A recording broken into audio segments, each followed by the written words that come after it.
As Carol Wilson announces to the executive team that I'm stepping down as Chief Operating Officer due to my concerning health issues, I sit silently in my home office, watching the entire scene unfold on my laptop screen.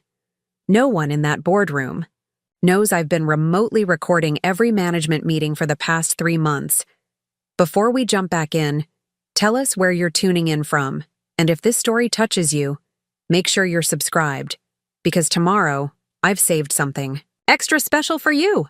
No one realizes that while my mother-in-law delivers her sympathetic speech about my unfortunate condition, I'm drafting an email that will expose years of manipulation and deceit. She thinks her position as Chief Strategy Officer and her 20-year history with Meridian Solutions makes her untouchable. She believes that her carefully manufactured rumors about my deteriorating health will finally push me out of the company that I helped transform from a struggling startup into an industry leader.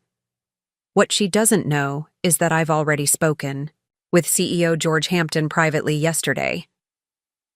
What she can't possibly imagine is that I've spent 6 months building an ironclad case documenting every attempt she's made to undermine me since I married her son. As she concludes her announcement with a concerned smile, my finger hovers over the send button. By tomorrow morning, everyone at Meridian Solutions will know exactly who Carol Wilson really is, and more importantly, they'll know that I'm not going anywhere. My morning routine hasn't changed despite everything Carol has set in motion.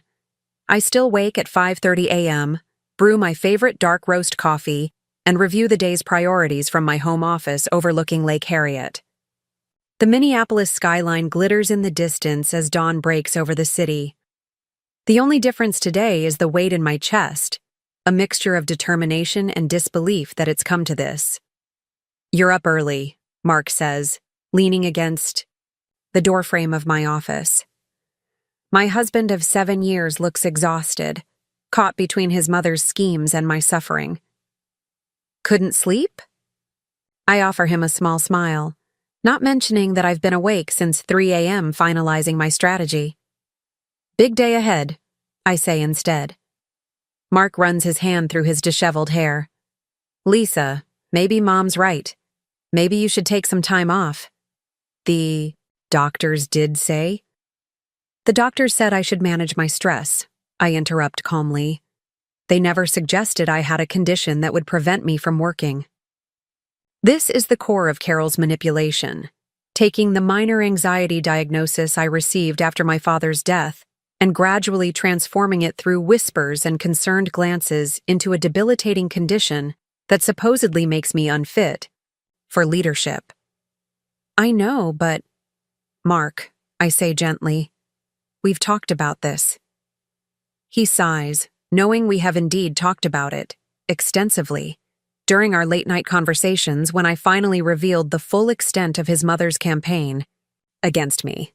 The evidence I've accumulated, the recordings, the testimonies from employees who've come to me privately. "I still can't believe she would do this," he says for perhaps the 100th time. I don't respond. Mark's inability to fully accept his mother's nature has been part of the problem. The woman who raised him and the woman who has systematically tried to destroy my career are 2 different people in his mind. I understand that. It's why I've been so patient, why I've documented everything meticulously before taking action. My phone buzzes with a text from Diane Rodriguez, my ally and the company's director of product development. "Carol's email just went out. Company-wide announcement about your leave of absence starting next week. You ready?" I take a deep breath. Carol has just accelerated my timeline. "She sent the email," I tell Mark, and his face falls. "She didn't even wait for the board's approval." Mark checks his phone and finds the message. I watch his expression shift from disbelief to anger as he reads his mother's carefully worded announcement, detailing my supposed health struggles, and how, after much difficult deliberation, I've decided to step away from my role. According to Carol, she'll be temporarily assuming my responsibilities while the company conducts a search for a permanent replacement. "This is insane," Mark says, his voice tight. "She can't just—" "She already has," I reply, turning back to my laptop. And now it's my turn. As Mark leaves to get ready for work, I open the document I've been preparing for months. Not the emotional, reactive email Carol expects me to send, if she expects me to respond at all. Instead, it's a meticulously crafted message that I've reviewed with both Diane and my attorney. My phone rings. It's George Hampton, the CEO. "Lisa, I just saw Carol's email," he begins without preamble. "This is not what we discussed yesterday." "I know, George. I told her to hold off until we spoke with the board. I told her we needed to address the succession plan properly." "Carol has never been good at waiting when she wants something," I reply, keeping my voice neutral. There's a pause. Then George says, "The response I recommended yesterday, are you still planning to proceed?" "Yes. With one adjustment, it needs to go out immediately." I hear him sigh deeply. "You have my support, Lisa. You know that. But this is going to get messy." "It's already messy, George. I'm just bringing the mess into the light." After we hang up, I make one final review of my email. This isn't just about defending my position or my reputation. It's about exposing a pattern of behavior that has damaged Meridian Solutions and created a toxic environment for multiple employees over years. My finger hovers over the send button as I think back to how it all began, not with a dramatic confrontation, but with small, seemingly insignificant moments that I initially dismissed. 3 years ago, when I first joined Meridian Solutions as Director of Operations, Carol had welcomed me warmly. She had been part of the company since its founding, a trusted advisor to George and respected throughout the organization. When I started dating her son Mark after meeting him at a company charity event, she seemed delighted. The subtle undermining began shortly after our engagement, comments in meetings that slightly misrepresented my statements. Important emails where I was mysteriously left off the thread. Project timelines adjusted without my knowledge. After our wedding, the tactics escalated. Reports I had prepared would be presented to the board with critical data changed. Winks. Members would receive contradictory instructions, supposedly from me. My promotion to COO last year, which came after I led a successful company-wide digital transformation, seemed to be the final straw for Carol. That's when the health rumors began. A quiet word to HR about how I seemed under strain.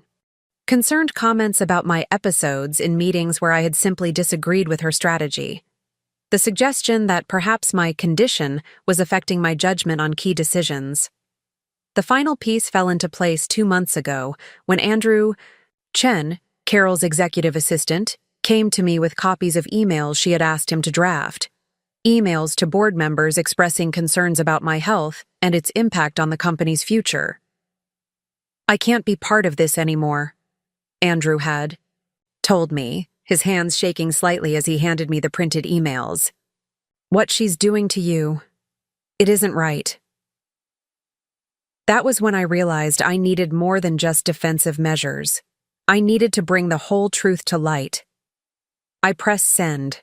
My company-wide email with the subject line, "Addressing recent communications," about my role at Meridian, begins its journey to every employee, board member, and key client of Meridian Solutions.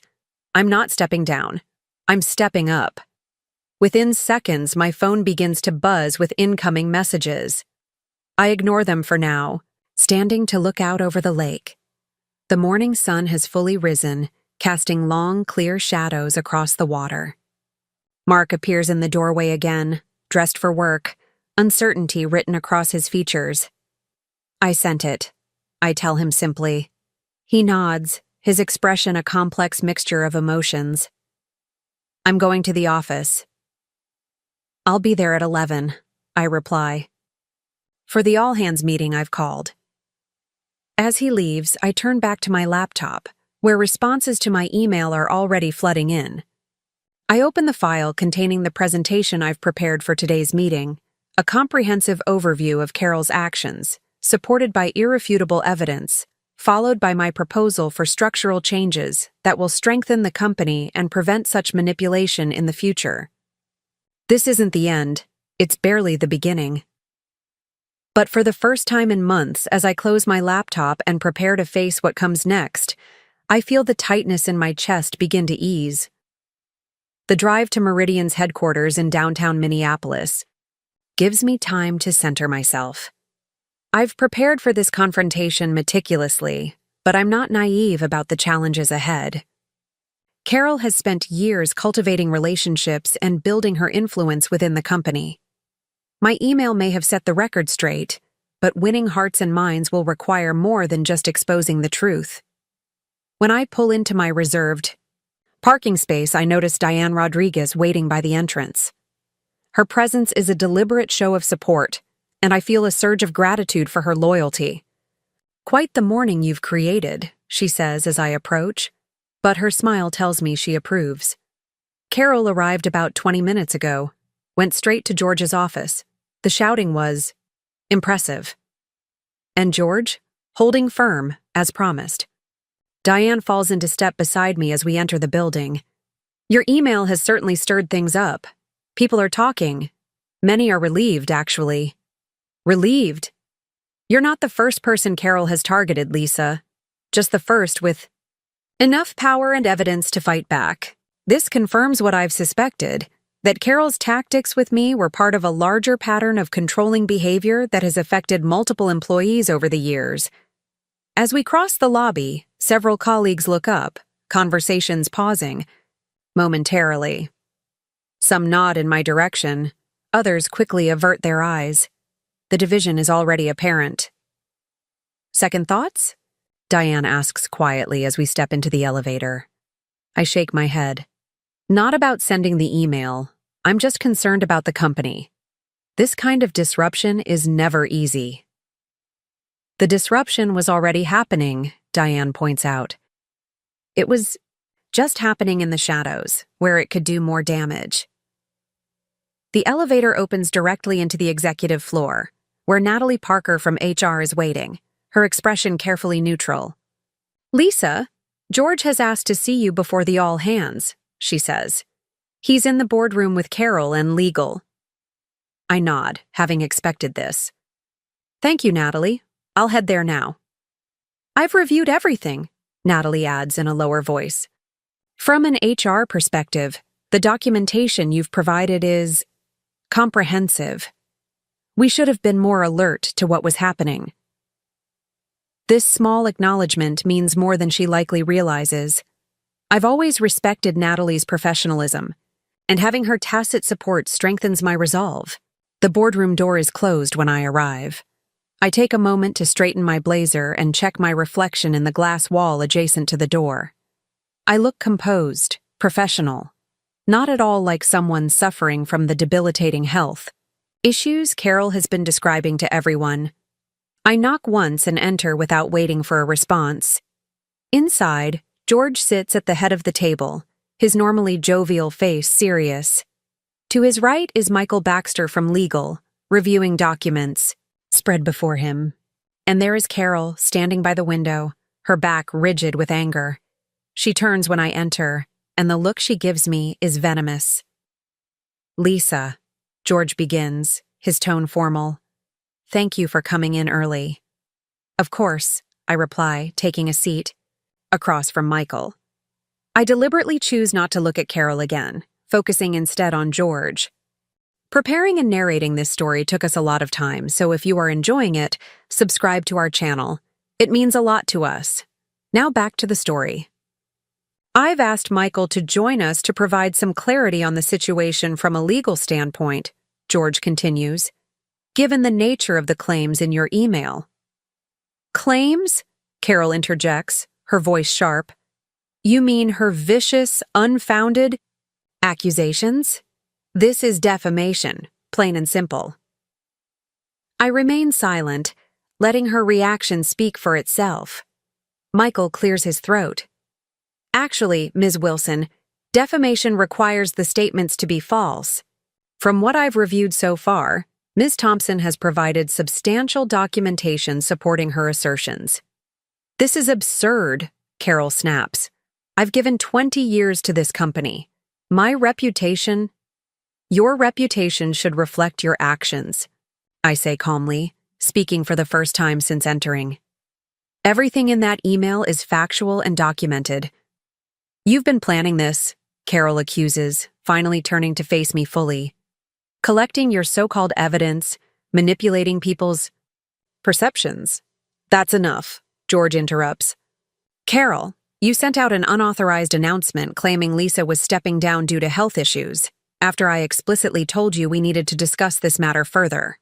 You've put the company in a difficult position. I was acting in Meridian's best interests. Lisa's condition. I don't have a condition, Carol, I state firmly. I had some anxiety after my father died last year. My doctor recommended stress management techniques, which I've been following. At no point did any medical professional suggest I was unfit for my role. The board has concerns. The board, George cuts in, has questions that arose primarily from information you provided them, Carol. Information that now appears to have been misleading at best. Carol's face flushes with anger, but she falls silent, recognizing the shift in power. Dynamics. Michael taps the documents before him.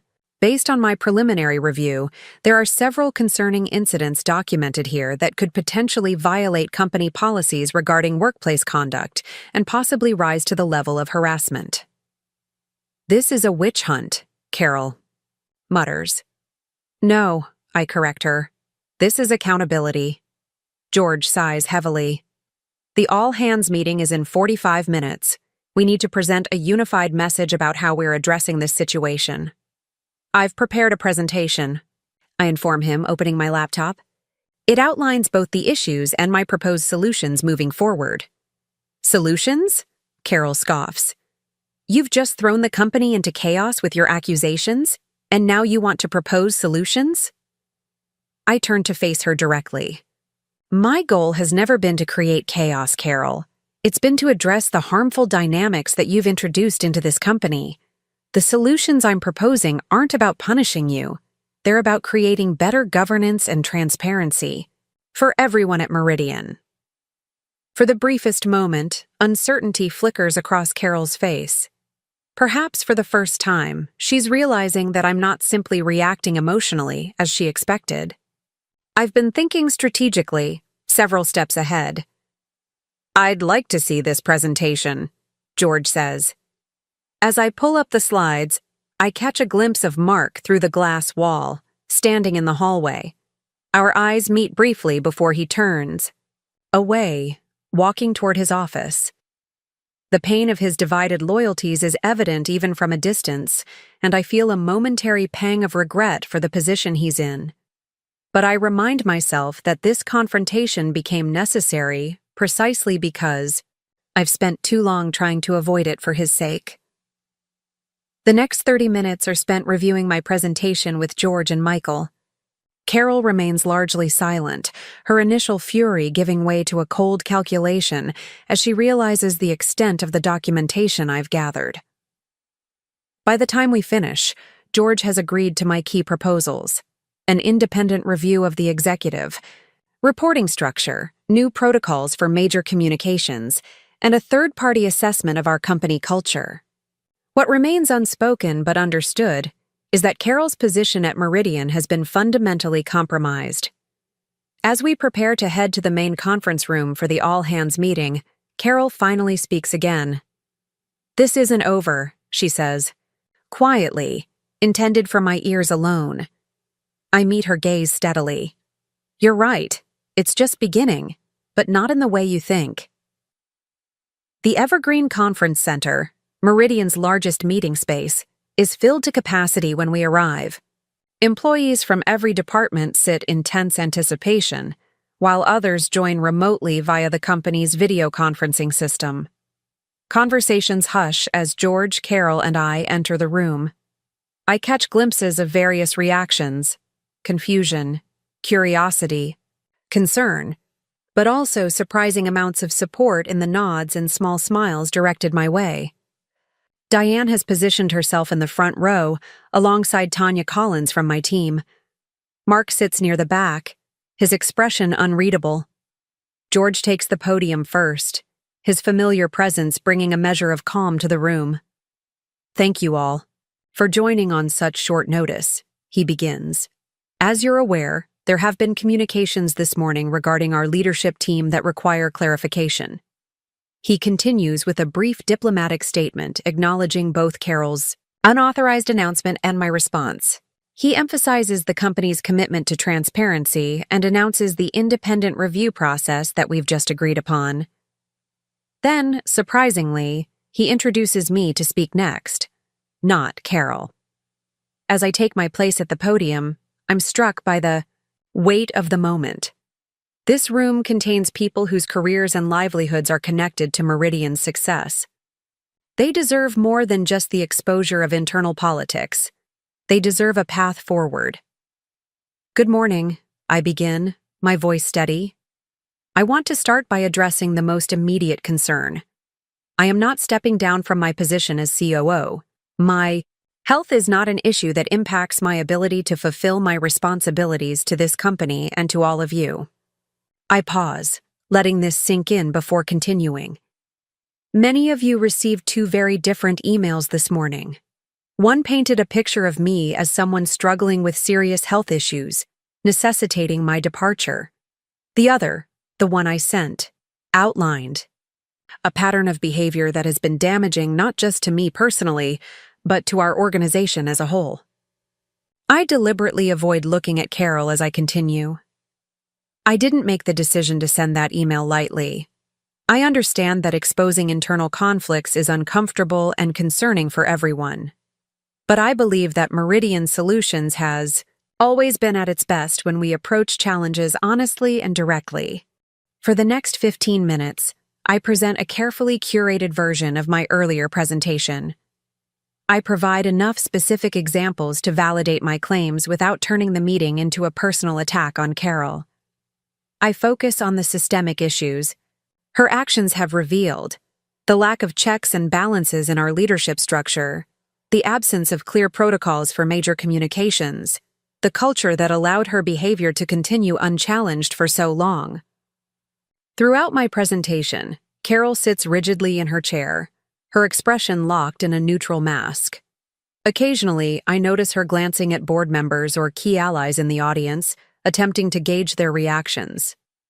In closing, I say, I want to emphasize that this situation, while difficult, presents an opportunity for Meridian to become stronger. The changes we implement now can ensure that our company culture truly reflects our stated values of integrity, transparency, and respect. As I step away from the podium, the room remains silent for a beat before scattered applause begins, gradually building.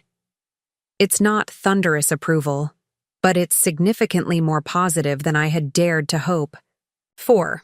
George returns to wrap up the meeting, announcing that department heads will follow up with their teams throughout the day. As people begin to file out, I notice several employees approaching Diane and Tanya, engaging in animated conversations. "Well delivered," Michael from legal comments quietly as he passes me. "Measured and solution-focused." I'm about to respond when I notice Mark making his way toward me. His expression is conflicted, but he reaches for my hand when he arrives at my side. "That couldn't have been easy," he says. Before I can respond, Carol approaches, her composure tightly controlled now that we're in public. "I'd like a word with my son," she says, pointedly ignoring me. Mark's hand tightens around mine. "Anything you want to say to me can be said with Lisa present." A flash of something, hurt perhaps, or simply frustration, crosses Carol's face before her mask returns. "Fine. I'm heading home to consider my options. I assume you'll be joining me for dinner to discuss this situation." "Actually," Mark replies, his voice gaining strength, "Lisa and I have plans tonight." Carol's eyes narrow slightly. "I see. Well, when you're ready to discuss how your wife has systematically destroyed your mother's career, you know where to find me." As she walks away, Mark sighs heavily. I'm sorry for all of this. You have nothing to apologize for, I tell him, meaning it. She made her choices. I know, I never wanted to believe she could be like this. George approaches. Before I can respond, his expression serious but relieved. Lisa, I've scheduled an emergency board meeting for this afternoon. I'd like you to join. Of course. Mark, George acknowledges with a nod before turning back to me. For what it's worth, I think you struck exactly the right tone in there. This won't be easy, but I believe the company will ultimately be stronger for it. As George walks away, I realize that Natalie from HR is waiting to speak with me, a folder, tucked under her arm. Beyond her, I can see a line of people who seem to want a moment of my time, some offering support, others likely having questions or concerns. It's going to be a long day, I murmur to Mark. He squeezes my hand once more, before releasing it. You've got this. I'll see you at home tonight. As he leaves, I straighten my shoulders and turn to Natalie, ready to face whatever comes next. The hardest part, breaking my silence and standing up to Carol's manipulation, is over. Now comes the work of rebuilding and reforming Meridian into the company it has the potential to be. What I don't yet realize is how many others have been waiting for someone to finally challenge Carol's authority. By the end of the day, my inbox will be filled with messages from employees at all levels sharing their own experiences. The company-wide email I sent didn't just save my career, it opened the door to a complete transformation of Meridian Solutions. In the weeks and months that follow, that transformation will sometimes be messy and uncomfortable. Carol will eventually resign rather than accept the diminished role offered to her. Mark will struggle with his mother's sense of betrayal, though he never wavers in his support of me. The independent review will uncover more issues than even I had documented, leading to significant changes in our leadership structure and company policies. But standing here now, in the aftermath of that pivotal all-hands meeting, I already feel a shift in the atmosphere. People are speaking more freely, standing taller. Something that was tightly wound has begun to unravel, making space for something healthier to grow. I take a deep breath and motion for Natalie to join me in my office. One conversation at a time, we'll rebuild this company on a foundation of truth and respect, rather than fear and manipulation. And I'll do it all without sacrificing my integrity, or my health, regardless of what rumors might have claimed. The next morning, I arrive at the office earlier than usual.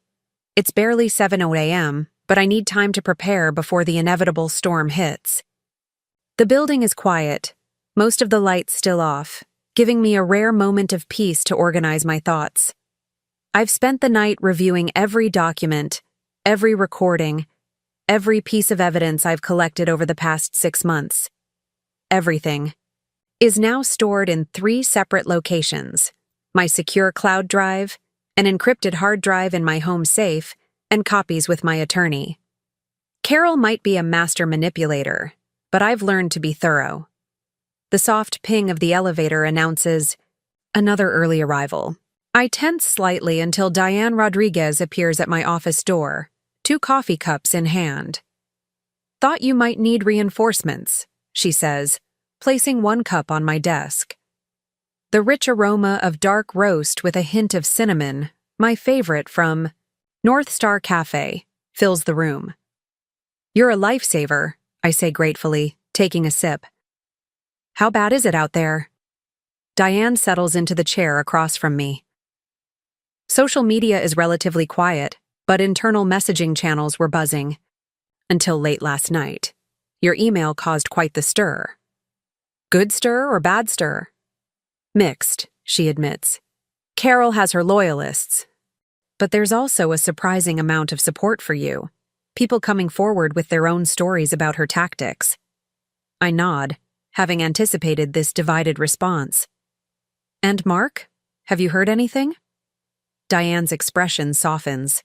He called me last night, actually. Wanted to know if there was anything he could do to help. He's caught in an impossible position, Lisa. I know, I say quietly. I've been careful to keep Mark separated from this conflict as much as possible, aware of how painful it is for him to see the discord between his mother and his wife. But Carol's latest move left me no choice but to act decisively. My phone buzzes with a message from Natalie in HR. Carol just arrived, went straight to her office, looks determined. Security has been briefed to monitor the situation discreetly. She's here, I tell Diane, showing her the message. Diane raises an eyebrow. Earlier than I expected. Want me to run interference? No need, I reply, straightening the papers on my desk. Let's see what move she makes next. I don't have to wait long. Less than 20 minutes later, my phone lights up with notifications. Multiple employees are messaging me about an email Carol has just sent to the entire executive team and board of directors, but notably, not to me. Andrew Chen, Carol's assistant who had previously helped me by sharing her drafted emails, forwards me the message with a simple note. Thought you should see this. I'm sorry. Carol's email is masterfully crafted. I have to give her that. In it, she expresses deep concern about my troubling behavior and increasingly erratic decision-making. She references confidential medical information that she cannot share out of respect for my privacy, but which supposedly validates her fears about my fitness for leadership. She calls my company-wide email sadly indicative of the very issues we've been privately addressing and urges the leadership team to take immediate action to protect both Lisa and Meridian Solutions during this difficult time. It's a perfect example of weaponized compassion, appearing to care while simultaneously undermining me. She's good, Diane mutters, reading over my shoulder. Makes herself sound like she's only looking out for your well-being. She's had years of practice, I reply, feeling oddly calm. This response is exactly what I predicted. Notice how she's careful not to make any specific claims about my health that could be disproven. It's all vague concern and innuendo. My phone rings. It's George. I just saw Carol's email, he says when I answer. Are you all right? I'm fine, George. This is exactly what I expected her to do. She's requested an emergency meeting with the board at 10 a.m. Says she has documentation to share regarding your situation. I keep my voice steady. What documentation could she possibly have? My medical records are private, and there's nothing in them that would support her claims anyway. I don't know, George admits. But some board members are concerned. Henderson and Watkins in particular. James Henderson and Elaine Watkins, two of the oldest board members and longtime allies of Carol. No surprise there. I want to attend this meeting, I state firmly. That's why I'm calling. I think you should be there. In fact, I think you should present first. This catches me by surprise. Present what? Everything, Lisa. All the evidence you've gathered. The recordings, the emails, the timeline. The board needs to see the full picture before Carol spins. Her narrative. I consider this for a moment. I had planned to release my evidence gradually, in measured responses to Carol's moves. But perhaps a preemptive strike makes more sense now. I'll be ready, I promise. After hanging up, I turn to Diane. I need your help preparing a comprehensive presentation for the board. We have less than 3 hours. She's already pulling out her laptop. I'll call Tanya and Andrew too. Between the 4 of us, we can organize everything. By 9:30 a.m., our team has assembled in a small conference room away from the main office areas. The presentation we've created is devastating in its thoroughness, a meticulous chronicle of Carol's systematic campaign against me, supported by timestamps, screenshots, recordings, and testimonials from colleagues who've agreed to come forward. Tanya, who's been with me since I joined Meridian, looks up from her laptop with concern. This is going to cause an earthquake in the company. Are you sure you're ready for the aftershocks? No, I admit. But I'm less ready to let Carol continue destroying what we've all worked so hard to build. Andrew, who looks both nervous and determined, adds, Ms. Wilson, Carol, she doesn't respond well to being challenged. This will make her, dangerous, Diane finishes for him. More dangerous than she already is. I nod, appreciating their concern. That's why this needs to be irrefutable. Not emotional, not retaliatory. Just facts, presented clearly. At 9:50 a.m., we make our way to the boardroom. Carol is already there, engaged in quiet conversation with Henderson and Watkins. She falters momentarily when she sees me enter with my team, clearly not having expected my presence. Her recovery is swift, her smile tight as she nods in my direction. Lisa, I didn't think you'd be joining us given your condition. My condition is excellent, Carol. Thank you for your concern, I reply pleasantly, taking a seat directly across from her. I wouldn't miss this meeting for the world. George arrives last, his expression grave as he takes his position at the head of the table. The rest of the board members file in, along with Michael from legal and Natalie from HR. The tension in the room is palpable. Before we begin, George announces, I want to clarify that this is not a trial or a formal hearing. This is an informational meeting to address serious concerns that have been raised about our executive leadership dynamics. We will hear presentations from both Carol Wilson and Lisa Thompson, after which the board will deliberate on appropriate next steps. Carol shifts slightly, clearly not having anticipated a structured format with equal time for both of us. She had likely expected to control the narrative from the outset. Given the nature of Lisa's email yesterday, George continues, I believe it's appropriate for her to present first, to provide context for the situation we find ourselves in. Carol starts to object, but Henderson places a restraining hand on her arm, murmuring something that causes her to reluctantly sit back. I stand and connect my laptop to the presentation system. As the first slide appears, a simple timeline, titled Systematic Undermining of Leadership at Meridian Solutions. I feel a strange sense of calm. After months of documentation, careful planning, and strategic patience, the moment of truth has arrived. Thank you for convening this meeting, I begin. What I'm about to present may be difficult for some of you to hear, but it's essential information for the future of our company. For the next 40 minutes, I methodically walk the board through my evidence. I begin with what appeared to be isolated incidents. Emails where I was excluded from crucial communications, meeting notes that subtly misrepresented my positions, project parameters changed without consultation. I demonstrate how these seemingly unconnected events formed a pattern of obstruction that consistently undermined my leadership. Then I move to the health rumors, showing the progression from Carol's initial expressions of concern about my stress levels following my father's death, to her increasingly alarming statements to colleagues and board members about my supposed mental and physical deterioration. This is the actual medical report from my physician, I say, displaying a document on screen with certain sections highlighted. As you can see, it recommends standard stress management techniques following a period of grief, meditation, regular exercise, and adequate sleep. There is no diagnosis of any condition that would impair my professional judgment or capacity to lead. I proceed to the most damning evidence, recordings of Carol discussing strategies to have me removed from my position.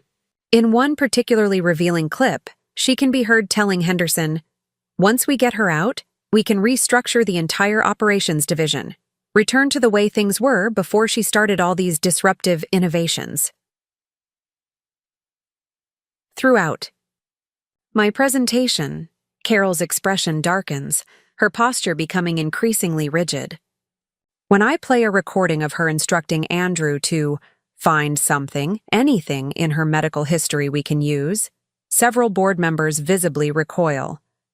Finally, I present statements from employees who have experienced similar undermining, tactics from Carol over the years, including 3 executives who eventually left the company because of her interference. This isn't just about me, I conclude. This is about a pattern of behavior that has harmed Meridian Solutions for years. Talented people have left. Innovative ideas have been suppressed. A culture of fear and political maneuvering has been allowed to flourish at the expense of our mission and values. I pause, looking directly at each board member in turn. I'm not asking you to choose between Carol and me. I'm asking you to choose the kind of company Meridian Solutions will be moving forward. One where leadership is earned through manipulation and intimidation, or one where it's earned through innovation, collaboration, and respect. As I return to my seat, the room is silent. Several board members are reviewing the printed materials I've provided, expressions grave. George, who has seen most of this evidence already, simply nods once in acknowledgement of the thoroughness of my presentation. Carol stands slowly, her composure remarkable given what she's just witnessed. "Well," she begins, her voice steady, "that was certainly comprehensive. I won't deny that Lisa has assembled an impressive collection of materials." She pauses, offering a small, sad smile to the room. "What troubles me is not the evidence itself, but what it represents about Lisa's state of mind." She clicks to her first slide, a photograph of me from the company retreat 6 months ago, looking tired after a long day of strategic planning sessions. "This is a person under extreme stress," Carol continues. "Someone who has been working herself to the point of exhaustion. Someone who has, understandably, become paranoid and suspicious as her health has deteriorated." She moves through her own presentation, much shorter than mine, but emotionally compelling. She portrays herself as a concerned mentor who watched me struggle and tried to help. She reframes her questionable actions as attempts to protect both me and the company during what she describes as my increasingly troubled period. The very fact that Lisa has been secretly recording conversations, compiling dossiers on colleagues, and constructing elaborate conspiracy theories should tell you everything you need to know about her current state, Carol argues. This is not the behavior of a healthy executive. This is someone in crisis. She turns to me, her expression a perfect mixture of compassion and concern. "Lisa, I care about you deeply, not just as my daughter-in-law, but as a talented leader who has so much to offer when she's well. This crusade you've embarked on, it's not healthy. It's not who you really are. It's masterfully done. If I hadn't spent months documenting her manipulation, I might almost believe her myself." When Carol finishes, George opens the floor for questions. The discussion is tense but measured, with board members probing both of our presentations. Henderson and Watkins predictably support Carol's narrative, while others seem genuinely torn about what to believe. Then, Elaine Watkins asks the question, "I've been waiting for, Lisa, if things were as bad as you claim, why wait so long to bring this to our attention? Why compile all this evidence secretly instead of addressing the issues as they arose?" Before I can answer, the boardroom door opens, and Mark walks in. His appearance causes a ripple of surprise. He rarely attends board meetings despite technically being a minor shareholder through family connections. "I apologize for interrupting," he says, his voice steady though I can see the tension in his shoulders. "But I believe I can provide some context to Ms. Watkins's question." Carol starts to rise. "Mark, this isn't the appropriate—" "Please, Mom," he says quietly, and something in his tone causes her to settle back into her seat. Mark moves to stand beside me, not touching me, but clearly positioning himself as my ally. "Lisa didn't bring these concerns forward earlier for 2 reasons, he begins.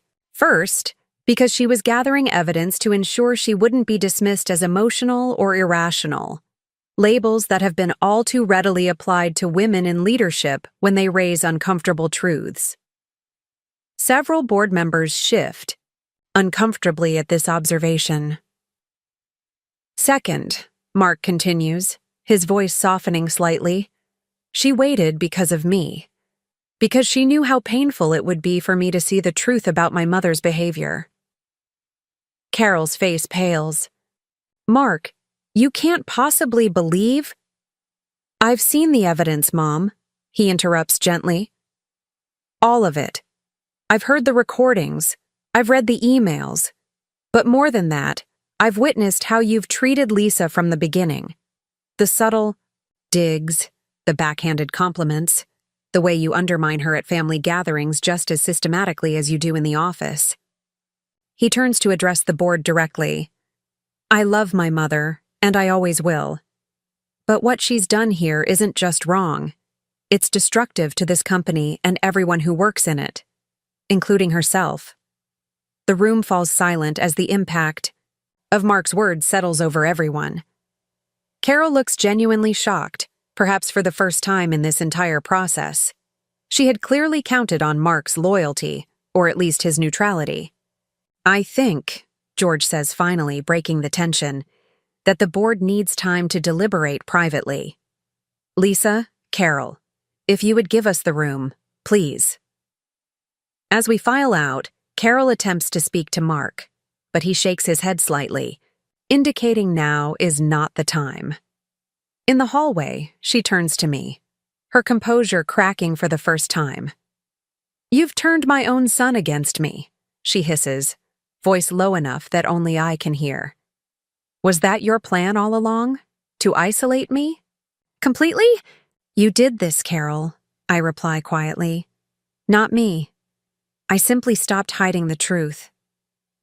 This isn't over, she warns before stalking away toward her office. Mark and I find a quiet corner of the executive lounge to wait. For several minutes, neither of us speaks. Then he reaches for my hand, his grip tight. I didn't know you were going to do that, I say finally. Neither did I, until I heard Mom's email had gone out this morning. He runs his free hand through his hair, a gesture of stress I've come to know well. I couldn't let her keep twisting. Everything. Making you look like the unstable one. Not when I've seen the toll all this has taken on you. I lean against his shoulder, suddenly exhausted as the adrenaline of the confrontation begins to fade. Whatever happens in there, thank you for standing up for the truth. I know how hard that was. He nods, unable to fully articulate his feelings. We sit in silence until Natalie appears, informing us that the board is ready for us to return. Back in the boardroom, the atmosphere has shifted. The board members look somber but resolved. Carol is already seated, her expression carefully neutral once more. George clears his throat. After reviewing all the evidence and testimony presented, today, the board has reached several preliminary decisions, subject to legal review and formal ratification. He looks at Carol. Carol, in light of the documented pattern of behavior that runs counter to our company values and policies, we are placing you on administrative leave, effective immediately, pending a full investigation by an independent third party.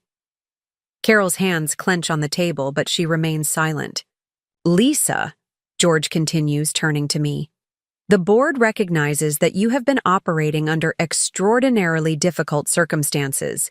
We acknowledge that your actions in documenting these issues were taken in the best interest of the company, though we would have preferred earlier notification through official channels. I nod, accepting this gentle rebuke. They're not wrong. In an ideal world, I would have come forward sooner. But the reality of power dynamics in the workplace is rarely ideal, especially for women facing established figures like Carol. Moving forward, George announces, the board has approved the formation of an ethics and governance committee to review our leadership structures and communication protocols. We will also be engaging an organizational development consultant to assess our company culture and recommend improvements. He pauses, looking between Carol and me. This situation has revealed significant flaws in how we operate as an executive team. That stops today. As the meeting concludes, I feel a complex mixture of emotions. Relief that the truth is finally out, sadness for the pain this has caused Mark, concern about the disruption to the company, and determination to help. Meridian heal and grow stronger from this experience. Outside the boardroom, employees are trying to appear busy while obviously watching for clues about what transpired. News travels fast in corporate environments, and everyone knows something momentous has occurred. Diane approaches, her expression questioning. Well, Carol's on administrative leave, I say quietly. There will be an independent investigation. She exhales slowly. And you? Still co-o, with a mandate to help fix the culture that allowed this to happen in the first place. As we walk back toward my office, I see Andrew clearing items from his desk, looking uncertain about his future now that Carol has been suspended. Andrew?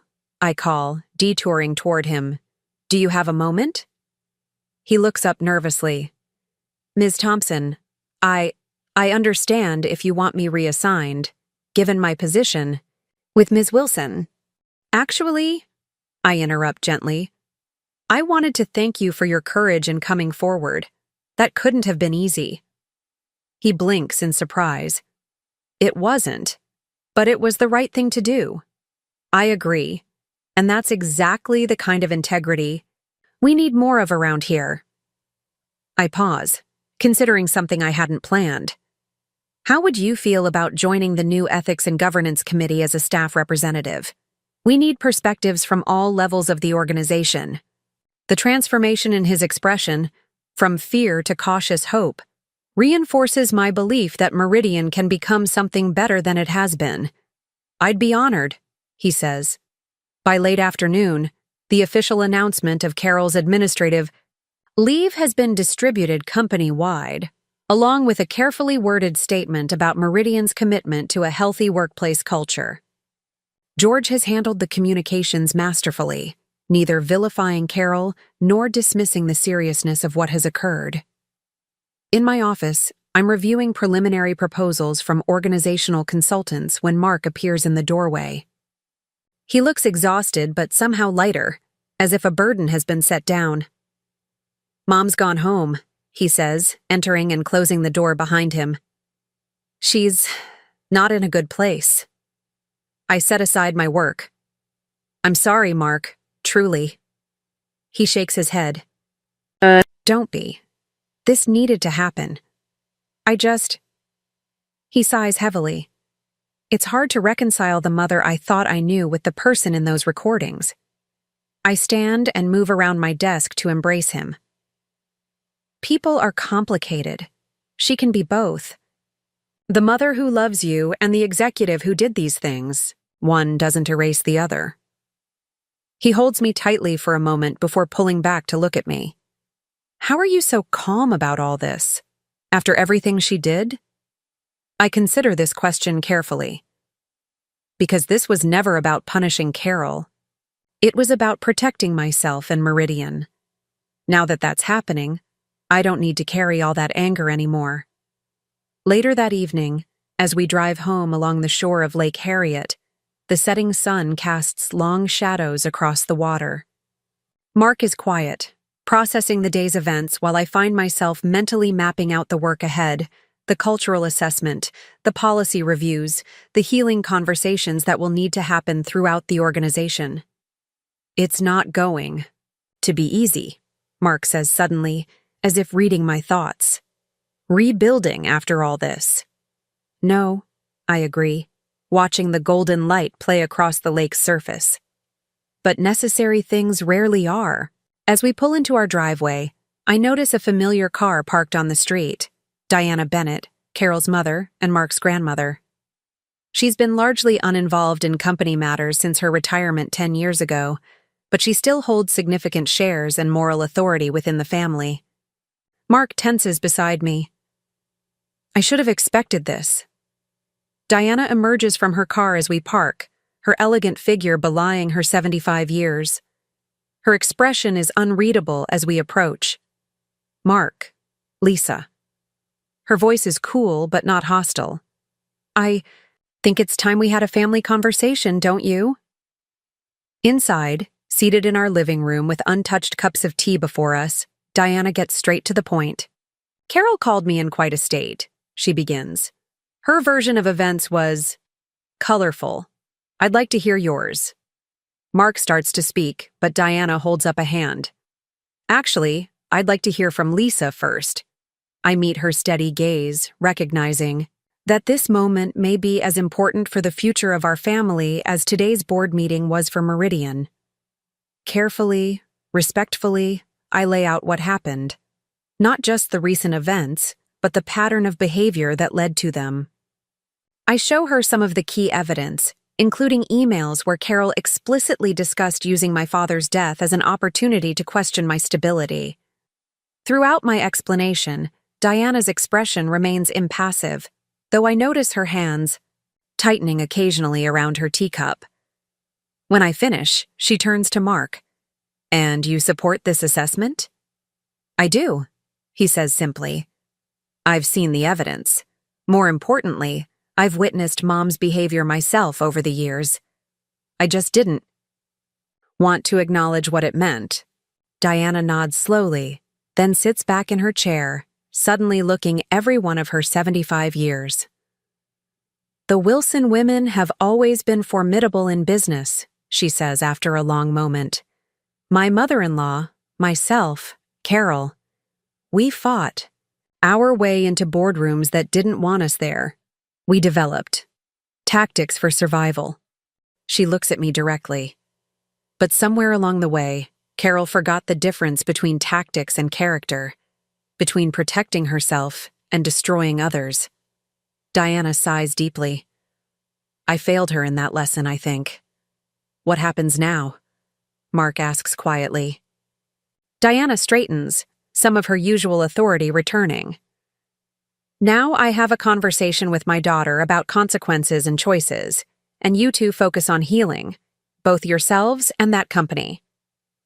Before she leaves, Diana surprises me by taking my hands in hers.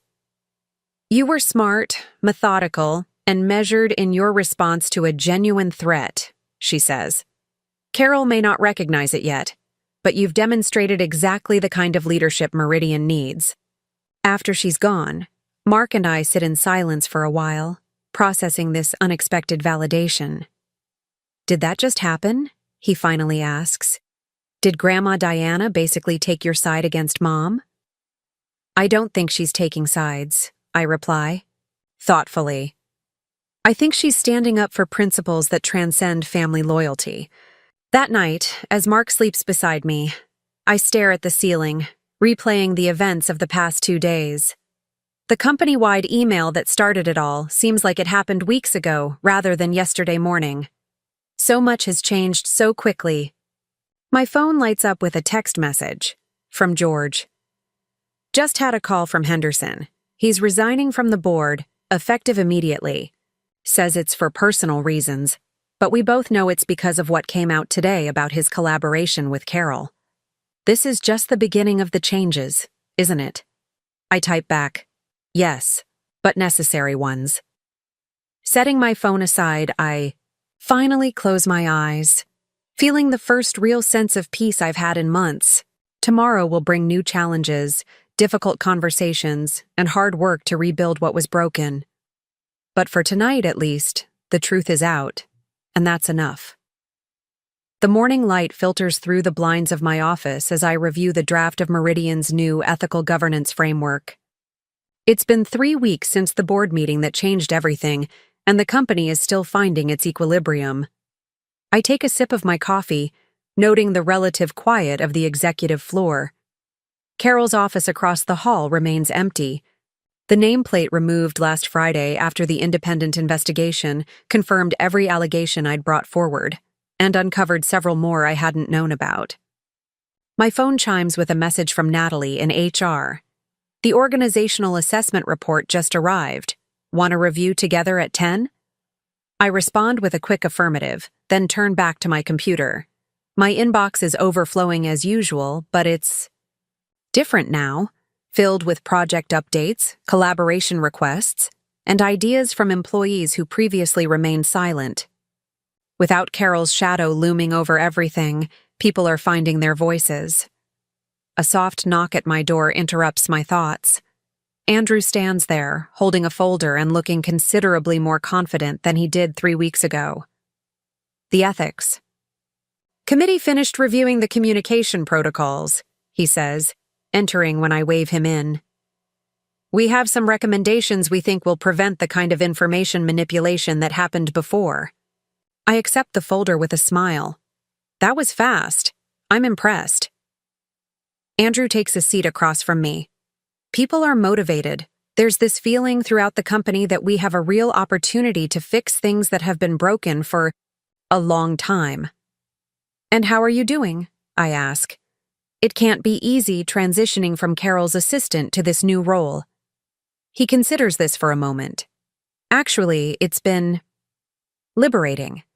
I spent 3 years managing her schedule, crafting her emails, watching her undermine people, including you, and feeling powerless to do anything about it.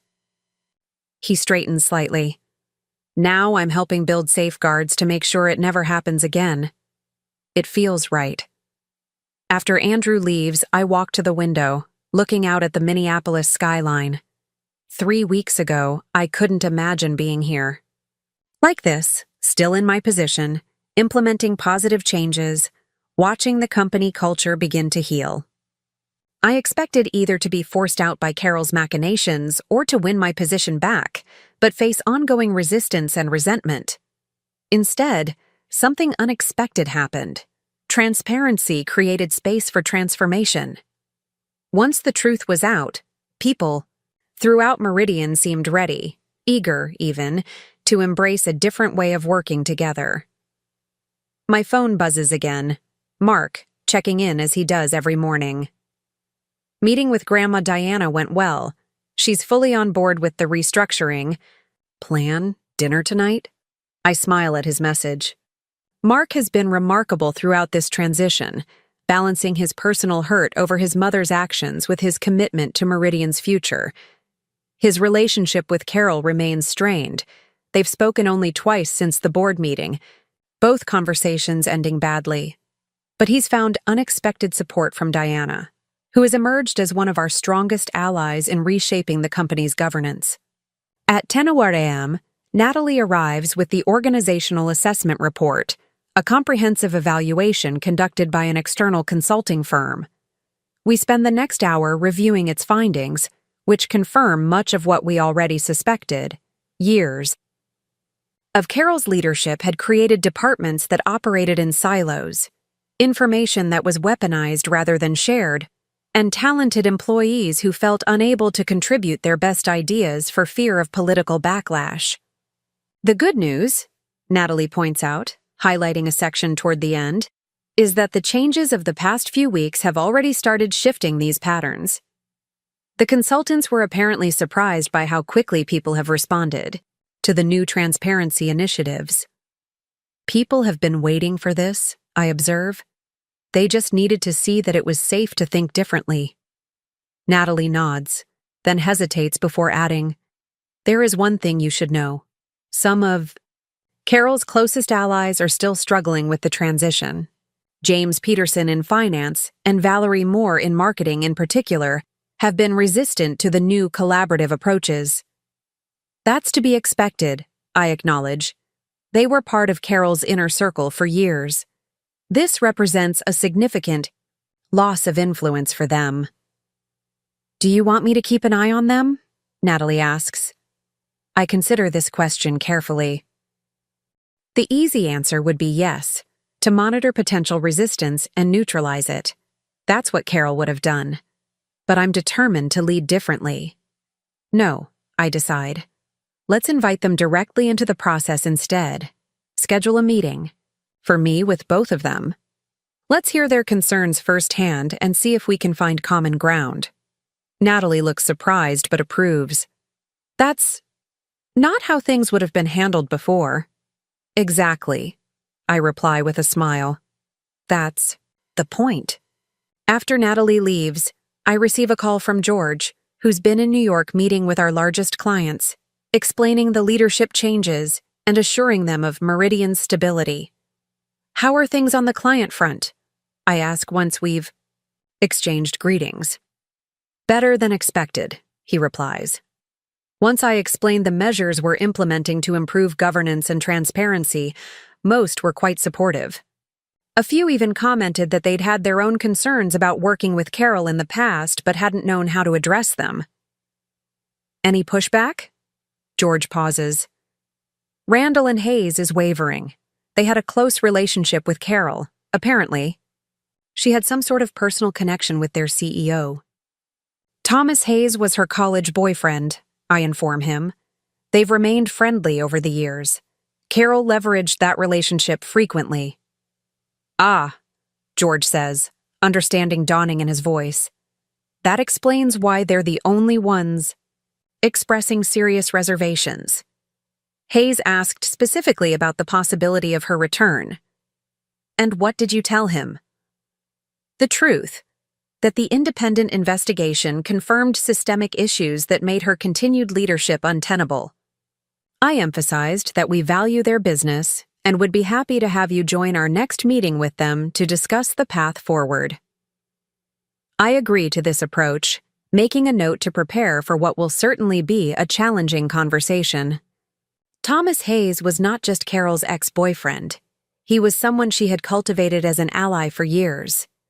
Winning his confidence without her influence will require careful navigation. The rest of the morning passes in a blur of meetings and decisions.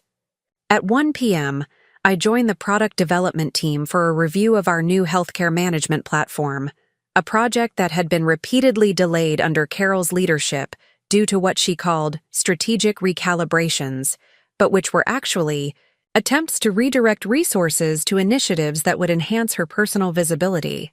Diane Rodriguez, who leads the team, can barely contain her excitement as she demos the platform's latest features. We've implemented all the functionality the clients requested originally, plus these additional modules that address emerging regulatory requirements. She glances at me. "We could be ready for beta testing in 2 weeks, if we get approval to proceed without further review." In the past, such approval would have been practically impossible to secure. Carol had inserted herself into every significant product decision, often creating bottlenecks that frustrated teams and delayed launches. It was one of her most effective methods of control, ensuring that nothing important happened without her involvement. "You have my approval," I say simply. "If you're confident in the product's readiness, let's move forward." The surprise and subsequent joy that spreads across the faces of the development team is both gratifying and saddening, a stark reminder of how accustomed they'd become to unnecessary obstacles.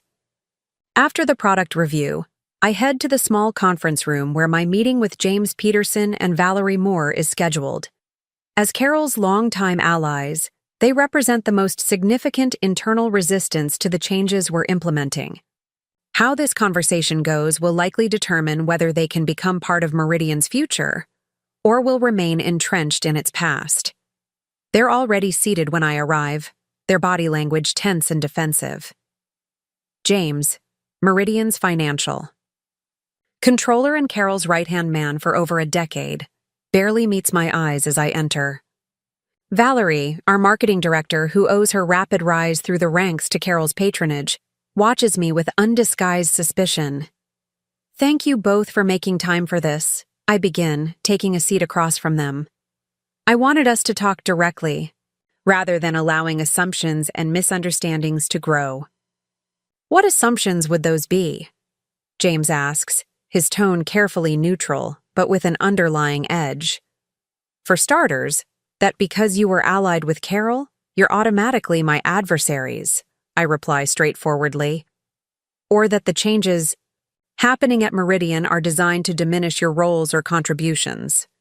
Valerie shifts slightly. "You have to admit, it looks that way. Carol's gone, her supporters are being sidelined, and suddenly everything about how we've operated for years is being questioned." I nod, acknowledging her perception. "I understand why it feels targeted. But this isn't about retribution or consolidating power. It's about creating a healthier organization where everyone can do their best work, including both of you. With all due respect, James interjects, you've completely upended the leadership structure that made Meridian successful. Carol built this company's reputation. Carol nearly destroyed this company's future. I correct him gently but firmly. The assessment report confirms what many of us have known for years, that her leadership style created silos, suppressed innovation, and ultimately held us back from our full potential. Both look skeptical, so I change approach. Let me ask you something. James, how many of your financial recommendations over the past 2 years were implemented without significant modification by Carol? He blinks, clearly not expecting this. Question. Not many, I suppose.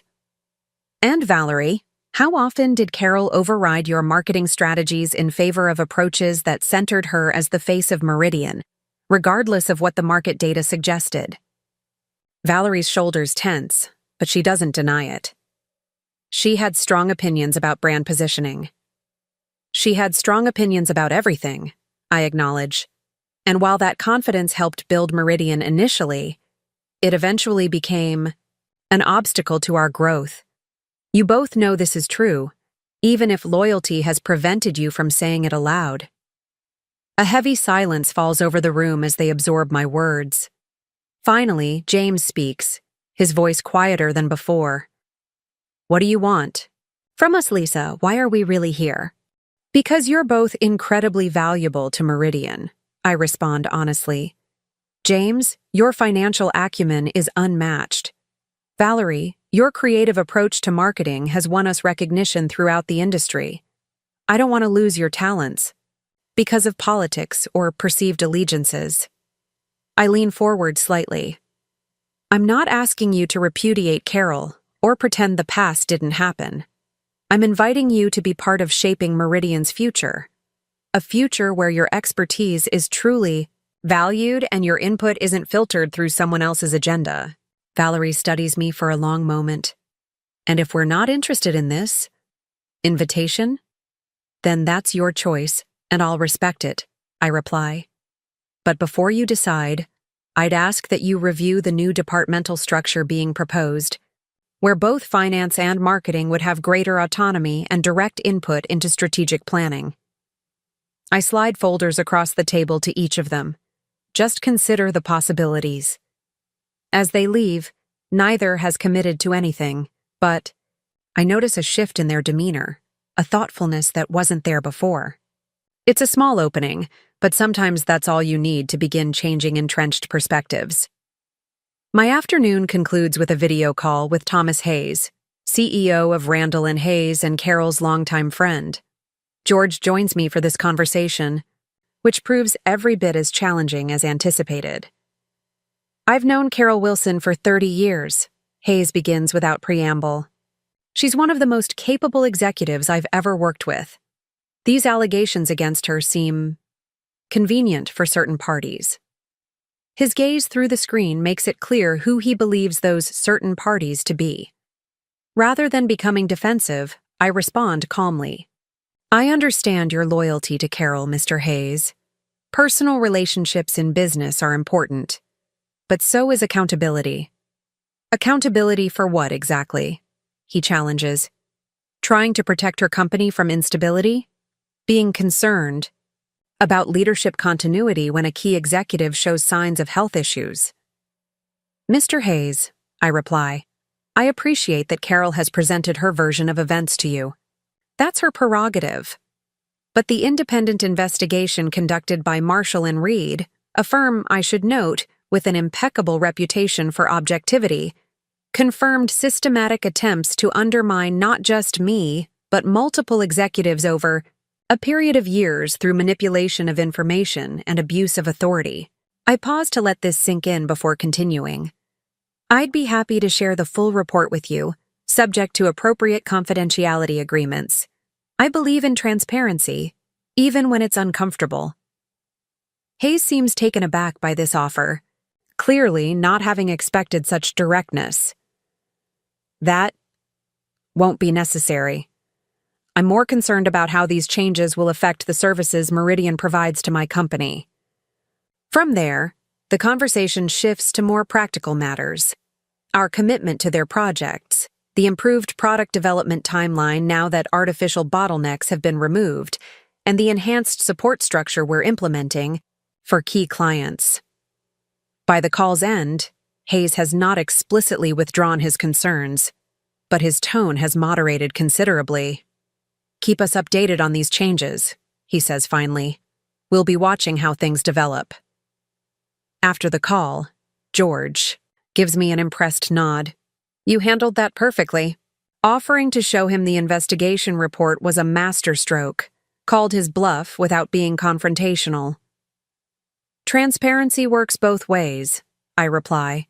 "If we're building a company on clearer communication and accountability, we need to model that in all our interactions." As the workday winds down, I receive an unexpected visit from Diana Wilson. Carol's mother rarely comes to the Meridian offices since her retirement, making her appearance particularly noteworthy. "Do you have a moment?" she asks from my doorway, elegant as always in a tailored suit that belies her 75 years. "Of course," I reply, gesturing to the chairs by the small conference table rather than maintaining the formality of my desk.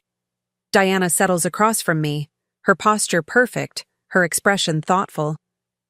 "I've been reviewing the proposals for restructuring Meridian's board governance," she begins. "They're impressive, bold, but not reckless." "Thank you," I respond, somewhat surprised by this opening. "We wanted to address the fundamental issues while preserving what works well." She nods slowly. "I spoke with Carol yesterday." This catches my attention. Diana has been careful to keep her conversations with her daughter private, respecting the complexity of the situation while still supporting the changes at Meridian. "She's filed a wrongful termination lawsuit," Diana continues, watching my reaction carefully. "Her attorneys will deliver the paperwork tomorrow." I absorb this news with a calmness that surprises even me.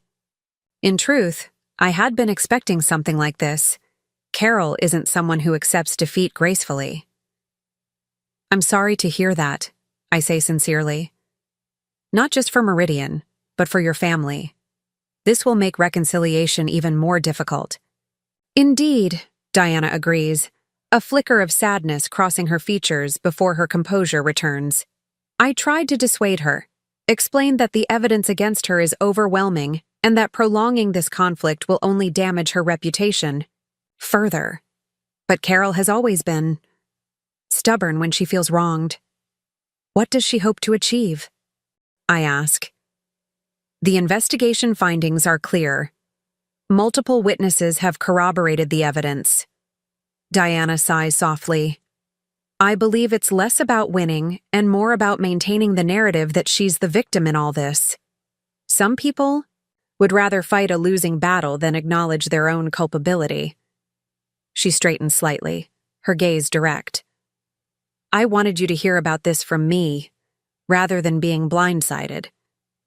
And to assure you that while I cannot publicly oppose my daughter, I will continue to support the reforms being implemented at Meridian.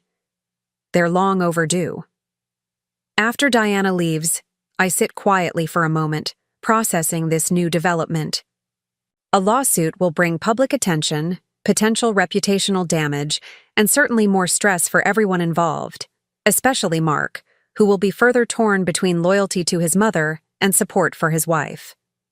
I reach for my phone to call him, then pause, deciding this news would be better delivered in person.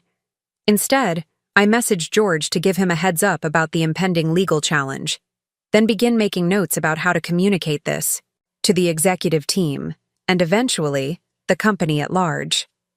By the time I arrive home that evening, I've developed a preliminary response strategy with input from our legal team. Mark is already there, preparing dinner in our kitchen, a routine he's established in recent weeks that seems to provide him comfort amid the ongoing turmoil. "How was the meeting with your grandmother?" I ask, setting my briefcase aside and joining him at the counter. "Enlightening," he replies, handing me a glass of wine. She's more engaged with Meridian's future than I expected. Had some insightful suggestions about the board restructuring. I take a sip, steeling myself for what comes next. Mark, there's something you should know. Your grandmother came to see me this afternoon. He looks up, sensing the shift in my tone. What happened? Your mother is filing a wrongful termination lawsuit against Meridian. The paperwork will be delivered tomorrow. Mark's hands still over the vegetables he's been chopping, his expression freezing momentarily before he sets down the knife. I should have expected this, he says finally, voice tight. It's classic Mom. She can never just let things go. I'm sorry, I say, meaning it deeply. I know this puts you in an even more difficult position. He shakes his head. Don't apologize. You didn't create this situation. He moves to the sink, washing his hands with more force than necessary. Have you told George? Yes, and our legal team. We'll need to prepare a response for when this becomes public. Mark dries his hands, then turns to face me fully. What can I do? How can I help? His immediate offer of support touches me deeply. Despite everything, the strain with his mother, the professional complications, the personal stress, his first instinct is still to stand with me. Just this, I reply softly, moving to embrace him. Just keep being the partner who sees the truth and isn't afraid to acknowledge it. Later that night, as Mark sleeps beside me, I review the day's events in my mind. The product team's excitement about moving forward without unnecessary barriers. The cautious opening with James and Valerie. The challenging but ultimately productive conversation with Thomas Hayes. Diana's warning about Carol's lawsuit. Each interaction represents a different aspect of the transformation happening at Meridian. Some embracing change enthusiastically, others resistant but potentially reachable. Some external stakeholders requiring reassurance, and of course the inevitable backlash from those most invested in the old power structures. My phone lights up with a message from Diane. Heard about the lawsuit. Team is with you. This changes nothing about the path forward. Her simple statement of solidarity reinforces what I've come to realize over these past weeks. The truth, once spoken, has a power that transcends individual attempts to suppress it. Carol's lawsuit may create complications and discomfort, but it cannot undo the fundamental shifts that have already begun at Meridian. I set my phone aside and close my eyes, feeling oddly peaceful despite the challenges ahead. Tomorrow will bring the formal legal notification, the need for careful communication to the company, probably some sensationalized business press coverage. But it will also bring more opportunities to reinforce the new culture we're building. One email, one conversation, one decision at a time. The morning arrives with rain pattering against the windows, matching the somber mood as I prepare for what will certainly be a challenging day. Mark is unusually quiet as we get ready, the impending lawsuit hanging between us like an unwelcome presence.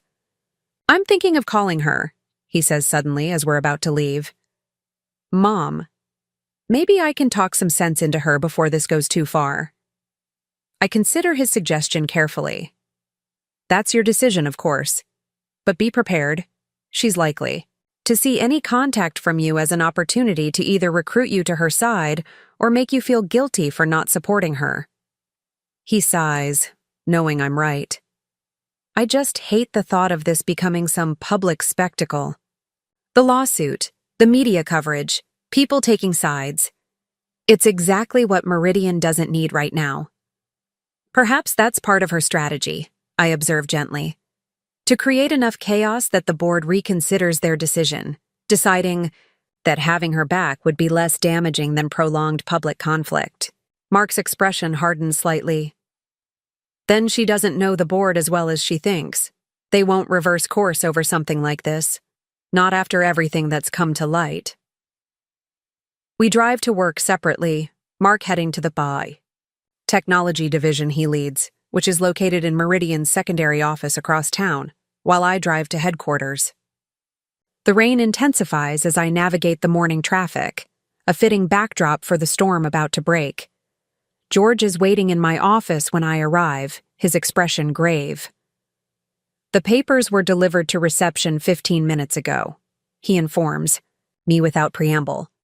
"Our legal team is reviewing them now." "Anything unexpected?" I ask, setting down my bag and turning on my computer. "Actually, yes," he replies, sliding a document across my desk. "Take a look at the specific allegations." I scan the lawsuit quickly, my surprise growing with each paragraph. Carol isn't just claiming wrongful termination, she's alleging a coordinated conspiracy between myself, George, and several board members to remove her through fabricated evidence. The document describes me as a manipulative newcomer who orchestrated a sophisticated deception to advance my own career at her expense. "This is creative," I comment, looking up at George. "She's essentially accusing us of doing exactly what she did." "Classic projection," he agrees, "but it's the last section that concerns me most." I turn to the final pages and feel my stomach tighten. Carol is seeking not just financial damages, but my immediate removal and her full reinstatement as Chief Strategy Officer, with additional oversight powers to prevent further manipulation. "She can't seriously think this will work," I say, though a small flutter of unease rises in my chest. George's expression is grim. "Don't underestimate her. Lisa." Carol built her career on understanding people's vulnerabilities and exploiting them. This lawsuit isn't designed to win in court. It's designed to create enough doubt and disruption that the path of least resistance becomes giving her some version of what she wants. "So what do? We stay the course," he replies firmly. "Continue implementing the changes we've planned. Be transparent with the company about the lawsuit without allowing it to become the center of attention. And most importantly, demonstrate through our actions that Meridian is healthier and more effective without Carol's influence."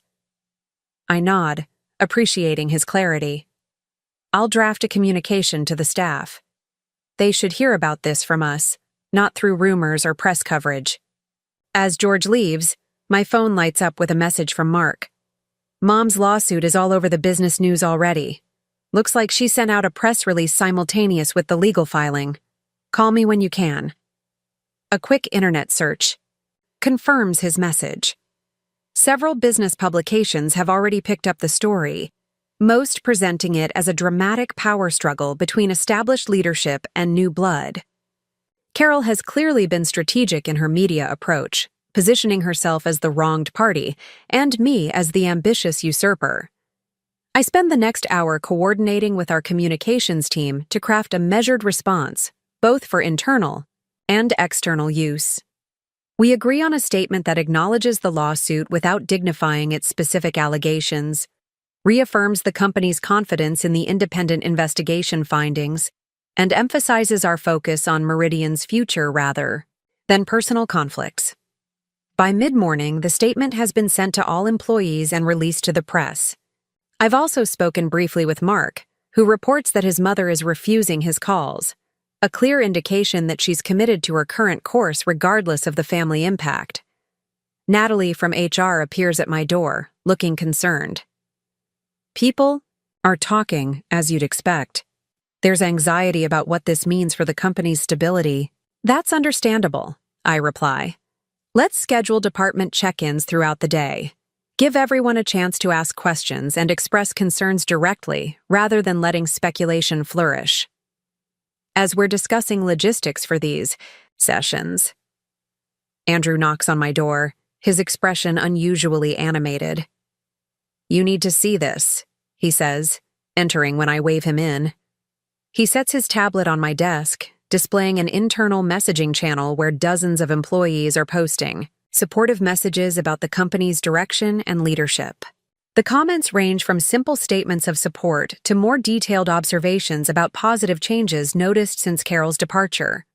Faster decision-making, more collaborative meetings, increased transparency around company performance and goals. It started spontaneously about 20 minutes after the announcement about the lawsuit went out, Andrew explains. No prompting from management or HR.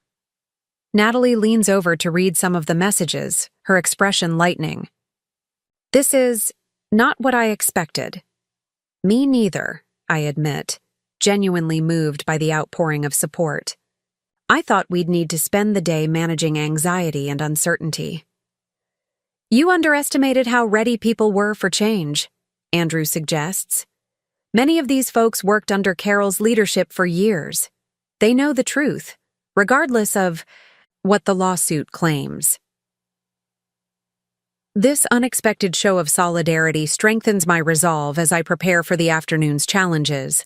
A call with nervous investors, a briefing with our expanded legal team, and a strategy session with George and the board chairman to ensure we remain focused on Meridian's transformation despite this new distraction. As I head to the first of these meetings, I pass Carol's former office. The space has remained vacant since her departure, a silent reminder of both what was and what could be. Looking at it now, I make a mental note to discuss repurposing the key area, perhaps as a collaborative workspace where teams can meet across departmental lines, symbolizing the more integrated approach we're fostering. The empty office serves as a fitting metaphor for the situation we find ourselves in.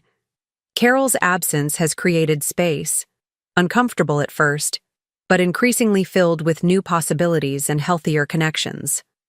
Her lawsuit may represent an attempt to reclaim that space, to reassert control over a narrative that has slipped from her grasp. But looking at the spontaneous support emerging throughout the company, I'm more convinced than ever that Meridian has already begun moving forward without her. Whatever legal battles lie ahead, the company-wide email I sent that fateful morning has indeed changed everything, not just for me or for Carol, but for every person who comes to work at Meridian each day. The truth, once spoken, cannot be unheard. And sometimes that makes all the difference. 2 months after Carol's lawsuit filing, Meridian Solutions has found its new rhythm. The initial media frenzy has subsided into occasional updates as the legal proceedings inch forward. What reporters once framed as a dramatic power struggle has gradually been recontextualized as a necessary corporate governance correction, largely due to our transparent handling of the situation and the company's improved performance under the new leadership structure. I adjust my blazer as I prepare to lead the quarterly all-hands meeting, reviewing my notes one final time. Today marks an important milestone, our first full quarter since the leadership changes, and the numbers tell a compelling story. Project. Deliveries are up 27%, client satisfaction has increased across all metrics, and perhaps most tellingly, employee retention has improved dramatically. The exodus of talent that characterized Carol's final year has not only stopped, but reversed, with several key people who left under her leadership now inquiring about returning. Ready? George asks, appearing at my office door.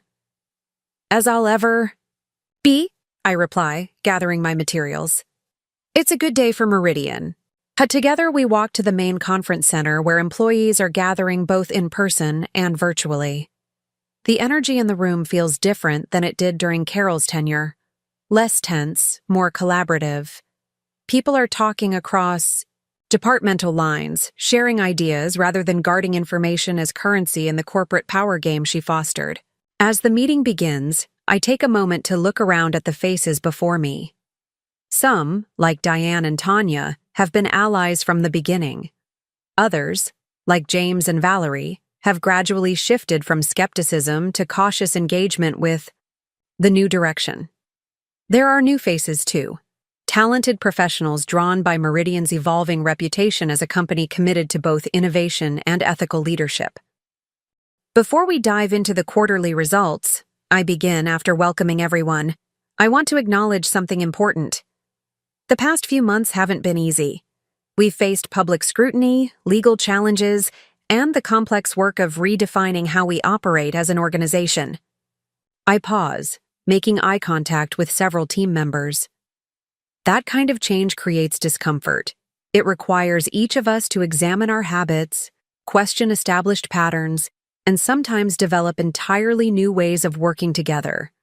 That's hard work, and I want to thank every person in this room and those joining remotely for your willingness to engage in that process. This acknowledgement brings nods of recognition throughout the audience.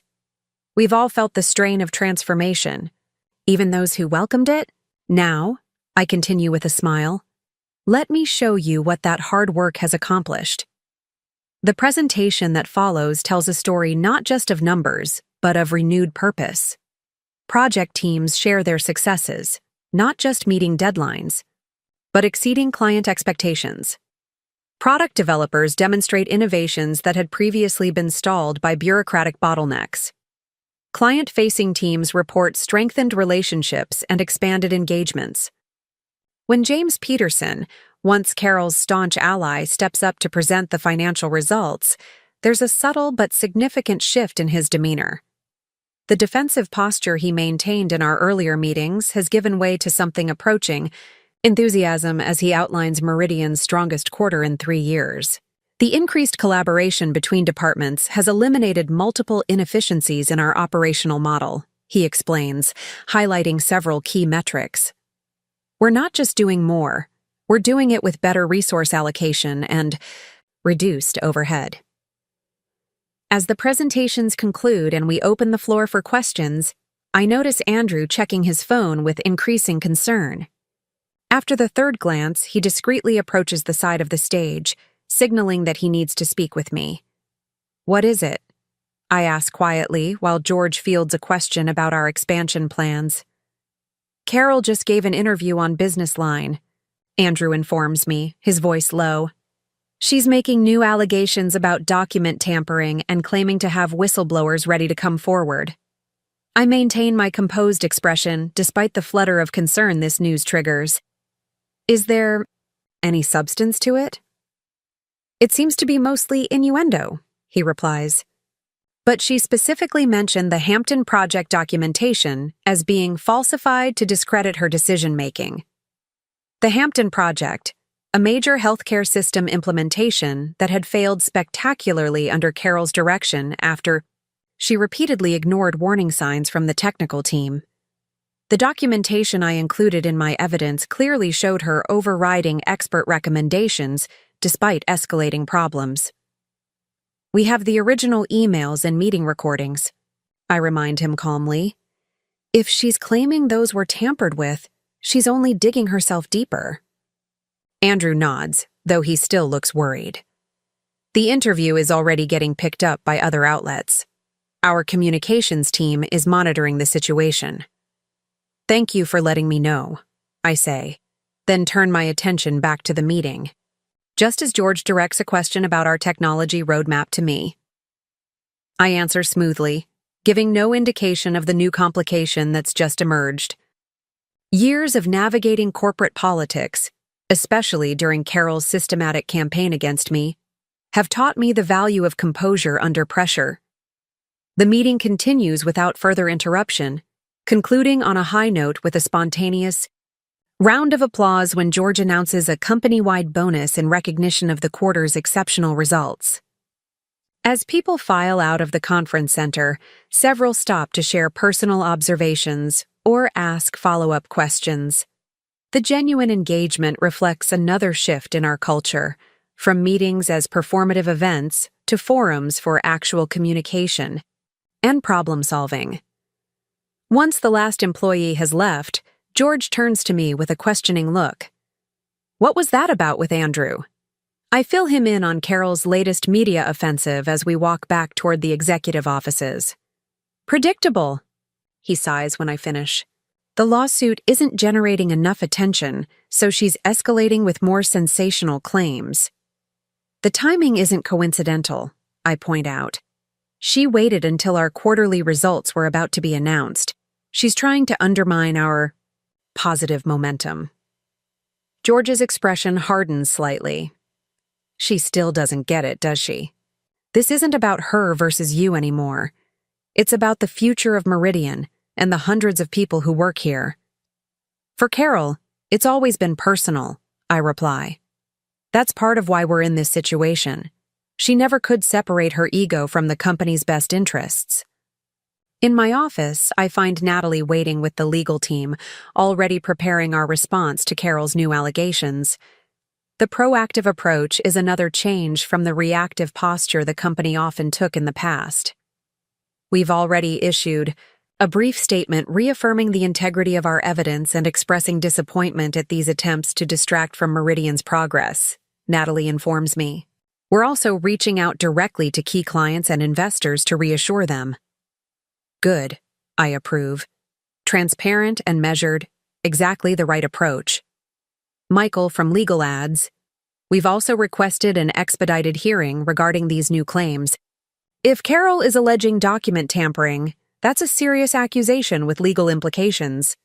We want to address it head-on rather than letting it linger in the press. As the team discusses next steps, my phone buzzes with a message from Mark. Saw Mom's interview. I'm so sorry. This never seems to end. The simple text conveys the weight he's been carrying throughout this ordeal. While I've been focused on Meridian's transformation, Mark has been navigating the painful reality of his mother's increasingly desperate attempts to reclaim her position and reputation, often at the expense of truth and family relationships. I excuse myself to call him, stepping into a quiet corner of my office. Hey, he answers immediately. You okay? I'm fine, I assure him. Just finished the quarterly all hands. The company's doing really well, Mark. Better than we even hoped. Which probably explains Mom's timing, he observes wryly. She can't stand seeing Meridian thrive without her. How are you doing with all this? I ask, more concerned about his well-being than the company's at this moment. He sighs heavily. Grandma Diana came over for lunch. She's not happy with Mom's latest tactics. Says she's damaging not just her own reputation but the Wilson family name. This doesn't surprise me. Diana's support has been unwavering despite her daughter's actions, recognizing that Carol's behavior threatens everything the family has built. She wants to meet with both of us tonight, Mark continues. Says she has a proposal that might help resolve this situation before it gets even messier. Did she give you any details? No, just that she's been thinking about this for weeks and believes she's found a path forward that might work for everyone. I agree to the meeting, curious about what Diana might propose. Her business acumen and strategic thinking remain. Sharp despite her official retirement and her unique position, respected by the board, loved by Carol, and supportive of the changes at Meridian, gives her perspective no one else can offer. After finishing my call with Mark, I returned to the legal discussion, finding the team has already drafted a comprehensive response to Carol's allegations with specific rebuttals backed by our documented evidence. Their efficiency reminds me how much the entire organization has stepped up during this challenging period, with people at all levels demonstrating greater initiative and accountability. The remainder of the afternoon passes in a blur of meetings and decisions, the positive energy from the all hands carrying through despite Carol's attempted disruption. By late afternoon, I receive word that our direct outreach to key stakeholders has been largely successful, with most expressing continued confidence in Meridian's direction and leadership. At 5:30 p.m., I head home to prepare for the evening meeting with Diana. Mark is already there when I arrive, setting the dining room table with the good china, a sign he's taking this discussion seriously. Grandma Diana specifically requested a proper dinner setting, he explains with a small smile. Said important conversations shouldn't happen around takeout containers. A woman after my own heart, Diana comments, appearing in the doorway with impeccable timing. Despite the serious circumstances, she looks elegant as always, her silver hair perfectly styled, her posture straight and dignified even at 75. Mark greets her with a warm hug, which she returns before turning to me with an appraising look. You're holding up well, she observes. The company too, from what I hear. Impressive quarterly results. Thank you, I reply, accepting the small nod that serves as her version of a hug.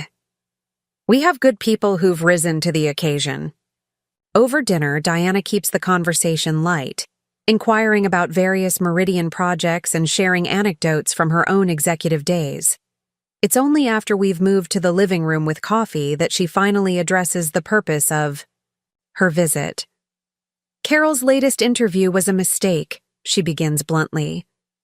Accusing you of document tampering without evidence is legally precarious and strategically short-sighted. It's time to end this destructive spiral before she does irreparable damage to herself and the Wilson legacy. We'd love nothing more, I respond carefully. But Carol doesn't seem interested in resolution unless it involves her complete reinstatement. Diana sets down her coffee cup with precision. Which we all know isn't possible. The board won't reverse their decision, especially now that Meridian is performing so well under the new structure. Have you told her that? Mark asks quietly. Repeatedly, his grandmother confirms. But Carol has convinced herself that this is a temporary setback, that if she fights hard enough, creates enough pressure, eventually everyone will capitulate, just to make the problem go away. So what do you propose? I ask, curious about Diana's solution to this seemingly intractable standoff. She straightens slightly, her expression resolute. I'm prepared to offer Carol a choice. Either she drops the lawsuit and accepts a generous severance package, with the understanding that she'll make no further public statements about Meridian, or I will publicly support the company's position. The significance of this ultimatum isn't lost on either of us. Diana has thus far maintained a careful neutrality in public, despite her private support for the changes at Meridian. A public statement from her endorsing the company's actions against her own daughter would be devastating to Carol's case, both legally and in terms of public perception. That's substantial, Mark comments, his expression conflicted. You think it will work? Carol values two things above all else: her reputation and her relationship with me, Diana states matter-of-factly. She can salvage one or risk losing both. I believe she'll make the rational choice when presented so starkly. What would this severance package include? I ask, thinking practically. Financial compensation equivalent to 2 years' salary, continued health benefits, and, this is important, a carefully worded statement from Meridian acknowledging her historical contributions to the company's growth, Diana outlines. She needs a face-saving exit that allows her to move forward professionally. I consider this proposal carefully. The financial terms are generous, but not unreasonable given the cost of prolonged litigation. The acknowledgement of Carol's past contributions is something I can support genuinely. Despite her recent actions, she did help build Meridian into the company it became before her leadership style began holding it back. The board would need to approve the financial terms, I note, but I think they'd be receptive, especially if it brings this situation to a definitive close. And you, Mark? Diana turns to her grandson. This affects your family directly. What do you think? Mark takes a moment before responding, weighing his words carefully. I think it's the best chance we have to end this without further damage. To everyone involved, Mom needs to move on for her own sake as much as Meridian's. Then I'll speak with her tomorrow, Diana decides. It's time to close this unfortunate chapter. After Diana leaves, Mark and I sit in silence for a while, processing the potential impact of her intervention. There's hope in the possibility of resolution, but also acknowledgement of the painful realities that have brought us to this point. Do you think she'll accept? I ask eventually. Mark considers this, absently turning his wedding ring, a nervous habit he's developed during these difficult months. If it were just the company pressure, probably not. But Grandma Diana is different. Mom has always sought her approval, even while resenting her influence. If anyone can get through to her, it's Diana. The next morning, I arrive at Meridian, early, wanting to brief George about Diana's proposal before the day's meetings begin. He listens thoughtfully as I outline the potential resolution. It's a reasonable approach, he agrees when I finish. and having Diana's involvement could make the difference. Carol might not listen to us, but she'll listen to her mother. If it works, how soon could we implement the agreement? I ask. I can convene a special board session tomorrow to approve the financial terms, George replies. The legal team could have documents ready by the end of the week. We could potentially have this resolved within 10 days if Carol agrees. The possibility of such a swift conclusion to the conflict that has consumed so much of our energy over the past months is both appealing and slightly disorienting. Despite the challenges, the situation with Carol has in many ways catalyzed Meridian's transformation, giving us a clear imperative for change and a common purpose in building something better. What happens next? I ask, thinking beyond the immediate resolution. For Meridian, I mean. George leans back in his chair, considering the question. We continue the work we've already begun, implementing the new governance structures, fostering the collaborative culture that's emerging, executing our growth strategy with the renewed focus we've established. He smiles slightly. But we do it without the constant distraction of litigation and public relations challenges. We do it looking forward rather than continually having to address the past. The day progresses with its usual rhythm of meetings and decisions, though there's an undercurrent of anticipation as we wait to hear the outcome of Diana's conversation with Carol. By mid-afternoon, the waiting becomes difficult to bear, and I find myself checking my phone more frequently than usual. Around 4:30 p.m., Mark calls. Grandma Diana just left Mom's house, he reports without preamble. The meeting lasted over 3 hours. And? I prompt when he doesn't immediately continue. It was complicated, he says carefully. Mom initially rejected the proposal outright, apparently through quite a scene, but Grandma held firm. Made it clear this wasn't a negotiation, but a final offer with consequences if declined. So what happened? I press, feeling George's attentive gaze from across my office where he's been waiting with me for news. Mom asked for 24 hours to consider her options and consult with her attorneys, Mark explains. Grandma agreed but made it clear the timeline wasn't flexible. Decision by this time tomorrow, or she moves forward with her public statement supporting Meridian. I relay this update to George, who receives it with measured optimism. It's progress that she's considering it at all, he observes.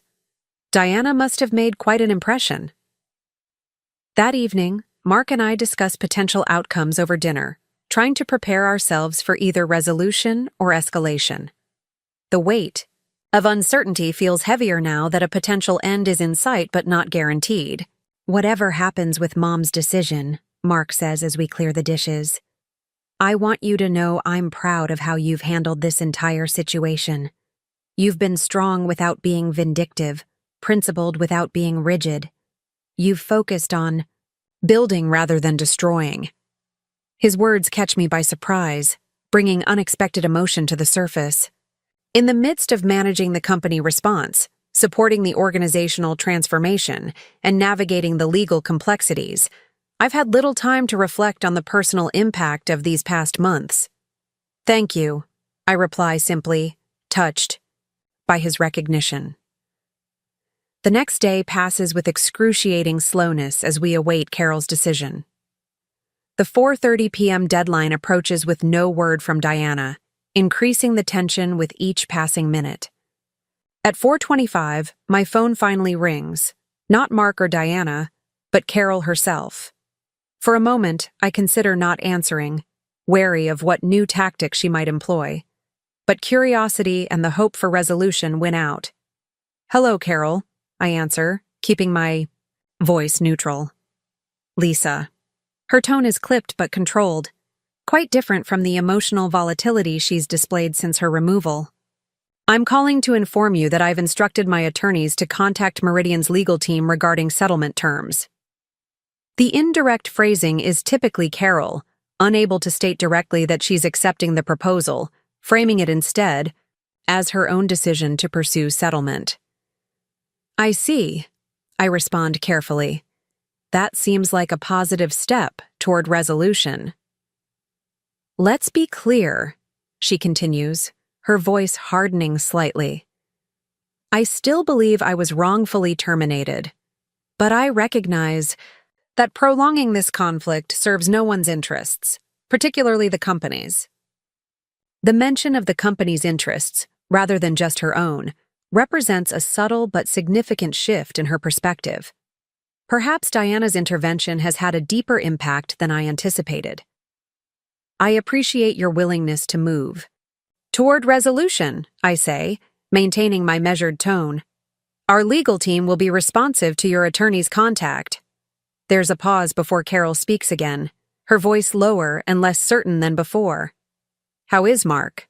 The question catches me off guard, a reminder that beneath the corporate conflict and power struggles, there are personal relationships permanently altered by what's transpired. He's doing as well as can be expected, I answer honestly. This has been difficult for him. Another pause, longer this time. Tell him, she begins, then stops. No, never mind. We'll be in touch through the attorneys. The call ends abruptly, leaving me with mixed emotions. While Carol's agreement to settlement is a significant positive development, her brief moment of personal vulnerability serves as a reminder of the human cost of this conflict.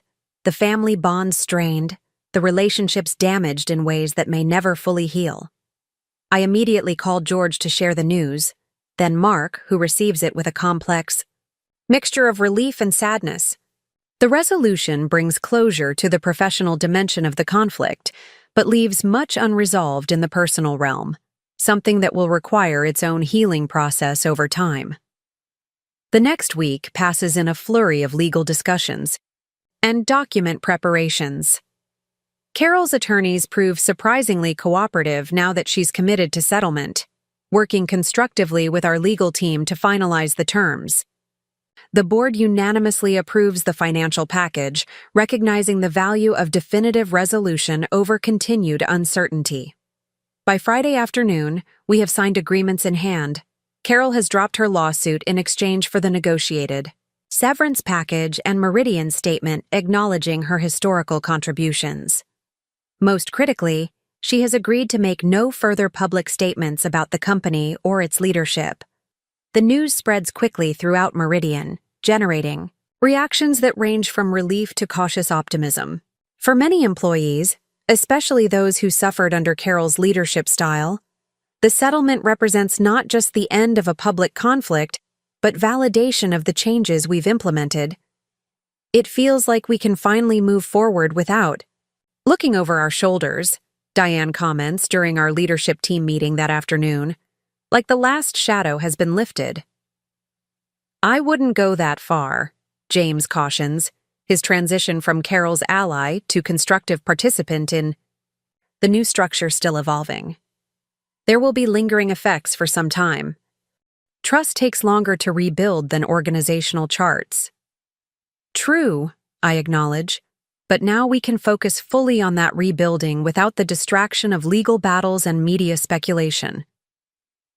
As the meeting concludes and team members file out, George remains behind, his expression thoughtful. You know, when you sent that company-wide email 3 months ago, I don't think any of us could have predicted where we'd end up. I smile slightly at the understatement. It was certainly a leap into the unknown. A necessary one, he adds firmly. Carol's methods were undermining everything this company stands for, driving away talent and creating a culture of fear rather than innovation. Someone needed to speak the truth.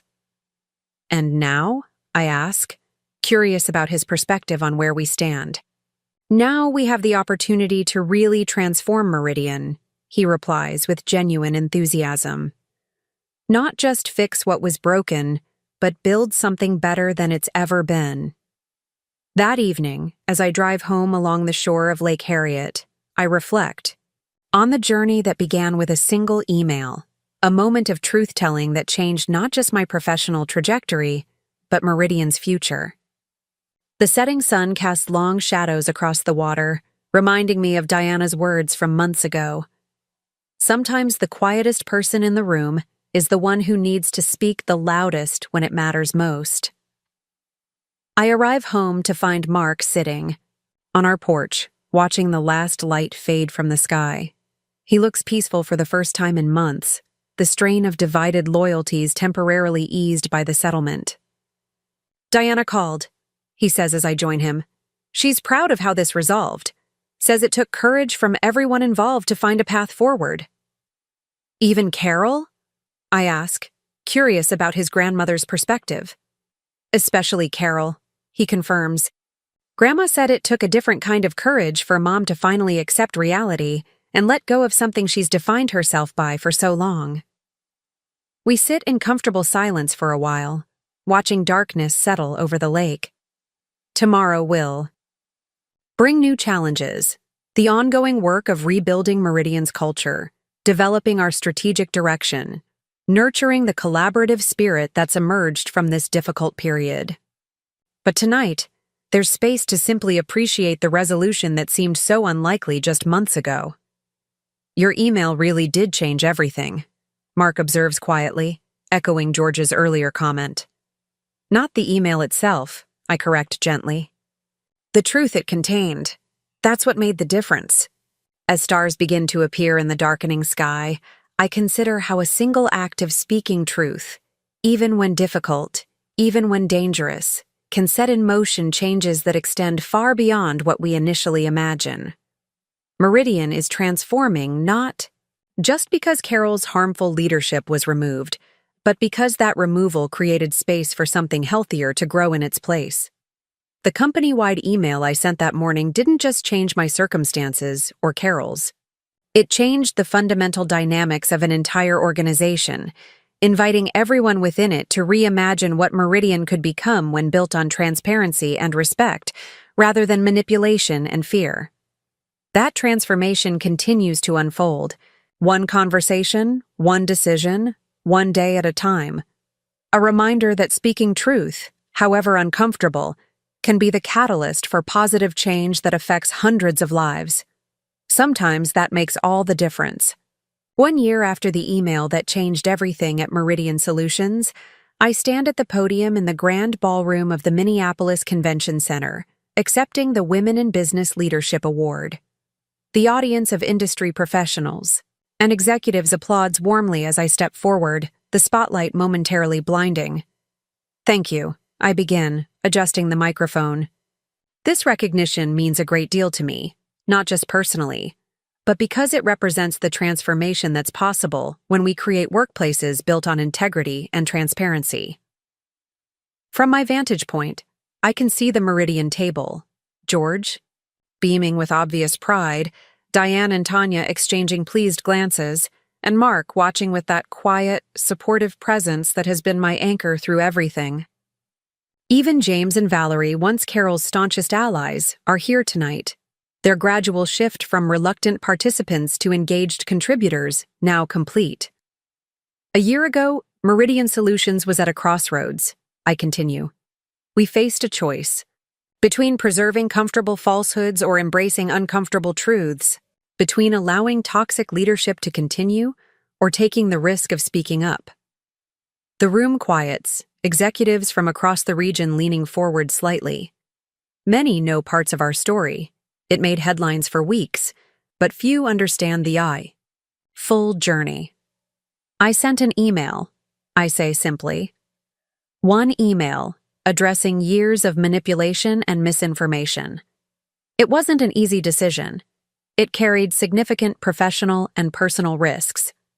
But sometimes the most important thing we can do is simply tell the truth, even when, especially when, powerful forces are invested in keeping that truth hidden. I pause, letting the words settle. What followed wasn't always pretty. There were difficult confrontations, legal challenges, strained relationships. But there was also something remarkable: a company finding its authentic voice. Employees at every level stepping forward with ideas that had been suppressed for years. Clients experiencing partnerships based on genuine value rather than political maneuvering. The statistics that follow tell the story in concrete terms.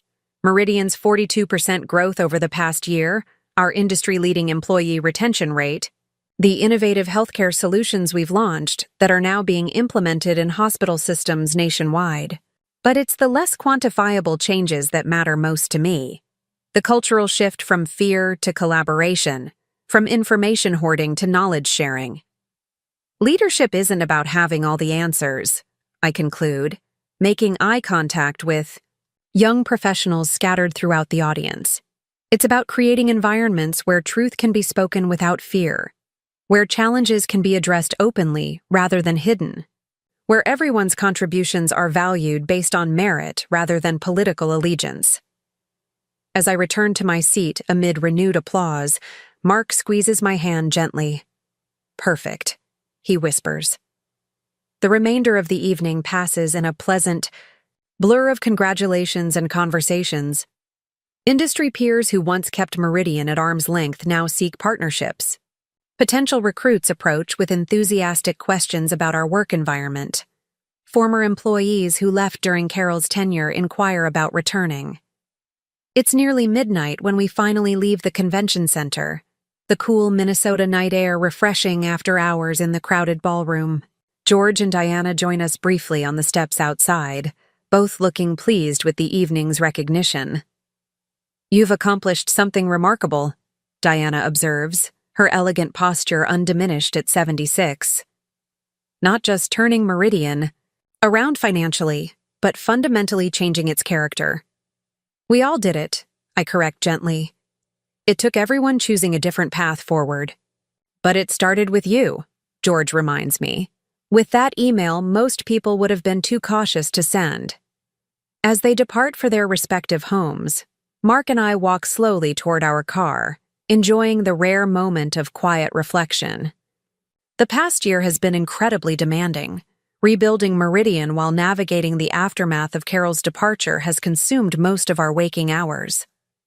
"Have you heard from your mother recently?" I ask carefully.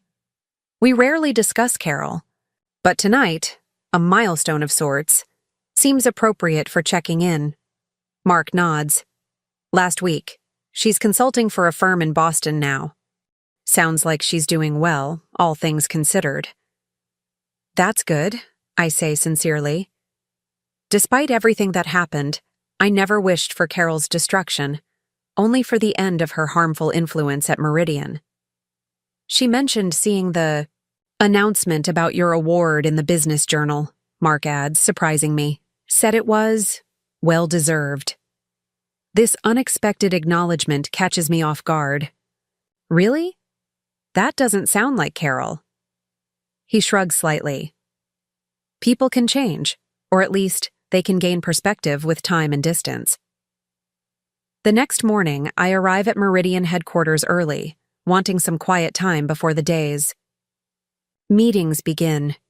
The office feels different now, brighter somehow, with glass walls where once there were solid barriers, collaborative spaces where previously there were isolated offices. The physical redesign we implemented 6 months ago serves as a tangible representation of the company's philosophical transformation. Andrew greets me as I pass the executive support area, no longer a separate assistant, but part of an integrated team that works across leadership functions. The Ethics and Governance Committee he joined during our restructuring has become a respected voice in the organization, recently presenting its recommendations to the board to enthusiastic reception. "Congratulations on the award," he says warmly. The entire support team was thrilled. They've put the picture from the business journal up in the break room. "That's very kind," I reply. "Though this recognition belongs to everyone who helped rebuild Meridian." In my office, I find a small plant on my desk with a card signed by the product development team. A simple gesture of appreciation that would have been unthinkable in the previous culture where such expressions could be politically risky if directed toward the wrong person. As I settle in to review the day's priorities, I reflect on how thoroughly things have changed. The territorial battles that once consumed so much energy have given way to cross-functional collaboration. The information bottlenecks Carol created, have been replaced by transparent communication channels. Even the board operates differently now, with clearer oversight mechanisms and more diverse voices contributing to strategic decisions. My calendar notification chimes, reminding me of today's all-hands meeting, a quarterly tradition I established to ensure everyone at Meridian remains connected to our overall direction and progress. Unlike the tightly controlled presentations of the past, these sessions now include updates from every department and an open forum where employees can ask questions directly of the leadership team. As I gather my materials, Diane appears at my door. Ready for the big announcement today? I nod, feeling a mixture of excitement and appropriate gravity. As ready as we can be. The acquisition team has done incredible work preparing for this. Today we'll be announcing Meridian's acquisition of Westfield Health Technologies, a strategic move that will significantly expand our market presence and technical capabilities.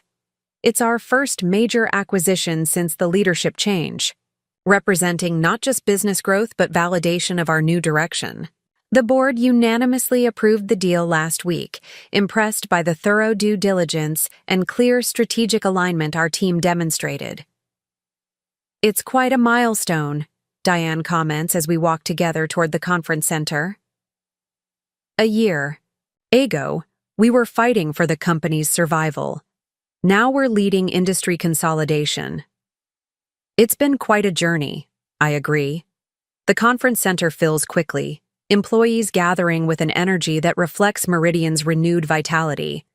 When I take the stage to begin the meeting, I'm struck again by the visible difference in how people engage with each other, the open communication, the attentive listening, the absence of the wary calculation that once characterized company gatherings. Good morning, everyone. I begin, surveying the room with genuine appreciation. Before we get to today's main announcement, I want to take a moment to reflect on where we are as a company. I pause, finding the right words for this significant moment. 1 year ago, Meridian was at a critical juncture. We faced challenges not just in our market position, but in our fundamental identity as an organization. The path forward wasn't clear, and the risks of change seemed overwhelming. Heads nod throughout the audience, particularly among those who lived through the difficult transition. Today, we stand in a very different place. Our financial results have exceeded projections for 3 consecutive quarters. Our client satisfaction metrics are at historic highs. Our employee engagement scores have improved by 64%. I smile at the spontaneous applause this statistic generates. But most importantly, we've redefined who we are and how we work together. I gesture to the diverse team seated in the front row, the acquisition leaders who will present the details of the Westfield deal. The announcement we're about to share represents not just a business transaction, but a validation of everything we've built together. It wouldn't have been possible without the foundation of trust, transparency, and collaboration that each of you has helped create. As I introduce the acquisition team and take my seat, I catch George's eye across the room. His slight nod carries a wealth of meaning, acknowledgement of how far we've come, pride in what we've built, confidence in where we're headed. The presentation unfolds with impressive clarity, each team member explaining different aspects of the acquisition and its implications for Meridian's future. The questions that follow are thoughtful and substantive, reflecting an organization where people feel genuinely invested in understanding strategy, rather than simply following directions. When the meeting concludes, employees linger to discuss the announcement, their conversations animated and forward-looking. The atmosphere is one of collective purpose, exactly what we've worked so hard to foster over the past year. Back in my office later that afternoon, I find a moment of quiet to absorb the significance of the day. On my desk sits a framed copy of the company-wide email I sent 1 year ago, a gift from Mark on the 6-month anniversary of the changes it initiated.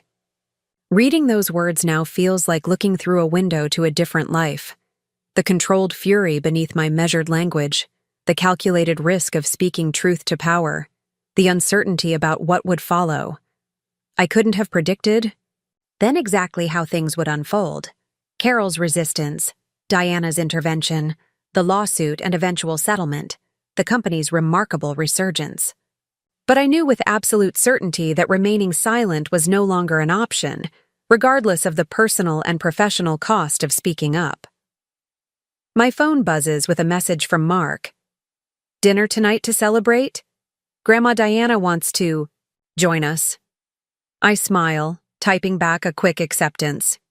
Diana has become an unexpected ally and friend throughout this journey, her wisdom and support extending far beyond her initial intervention with Carol. Her perspective as a woman who navigated male-dominated business environments decades before me has provided valuable context for my own leadership challenges. As the workday concludes, I take one final look around my office, at the awards Meridian has received for innovation and workplace culture, at the photo of our leadership team taken at the recent strategic retreat, at the handwritten notes from employees expressing appreciation for specific changes we've implemented. The company-wide email I sent that day was just the beginning, a necessary first step in a much longer journey of transformation. But it was the catalyst that made everything else possible. The moment when silence gave way to truth, when fear gave way to courage, when acceptance of the status quo gave way to the possibility of something better. Walking through the office. Toward the exit, I pass Carol's former space, now transformed into a collaborative innovation lab where cross-functional teams develop new healthcare solutions. The symbolism isn't lost on me. What was once a closed room where power was hoarded has become an open space where ideas flourish. Outside, the Minneapolis sunset paints the sky in vibrant oranges and purples, a fitting backdrop for a day of celebration and reflection. As I head home to meet Mark and Diana, I carry with me the quiet satisfaction of knowing that sometimes a single act of courage, a decision to speak truth despite the risks, can truly change everything. Up next, you've got two more standout stories right on your screen. If this one hit the mark, you won't want to pass these up. Just click and check them out.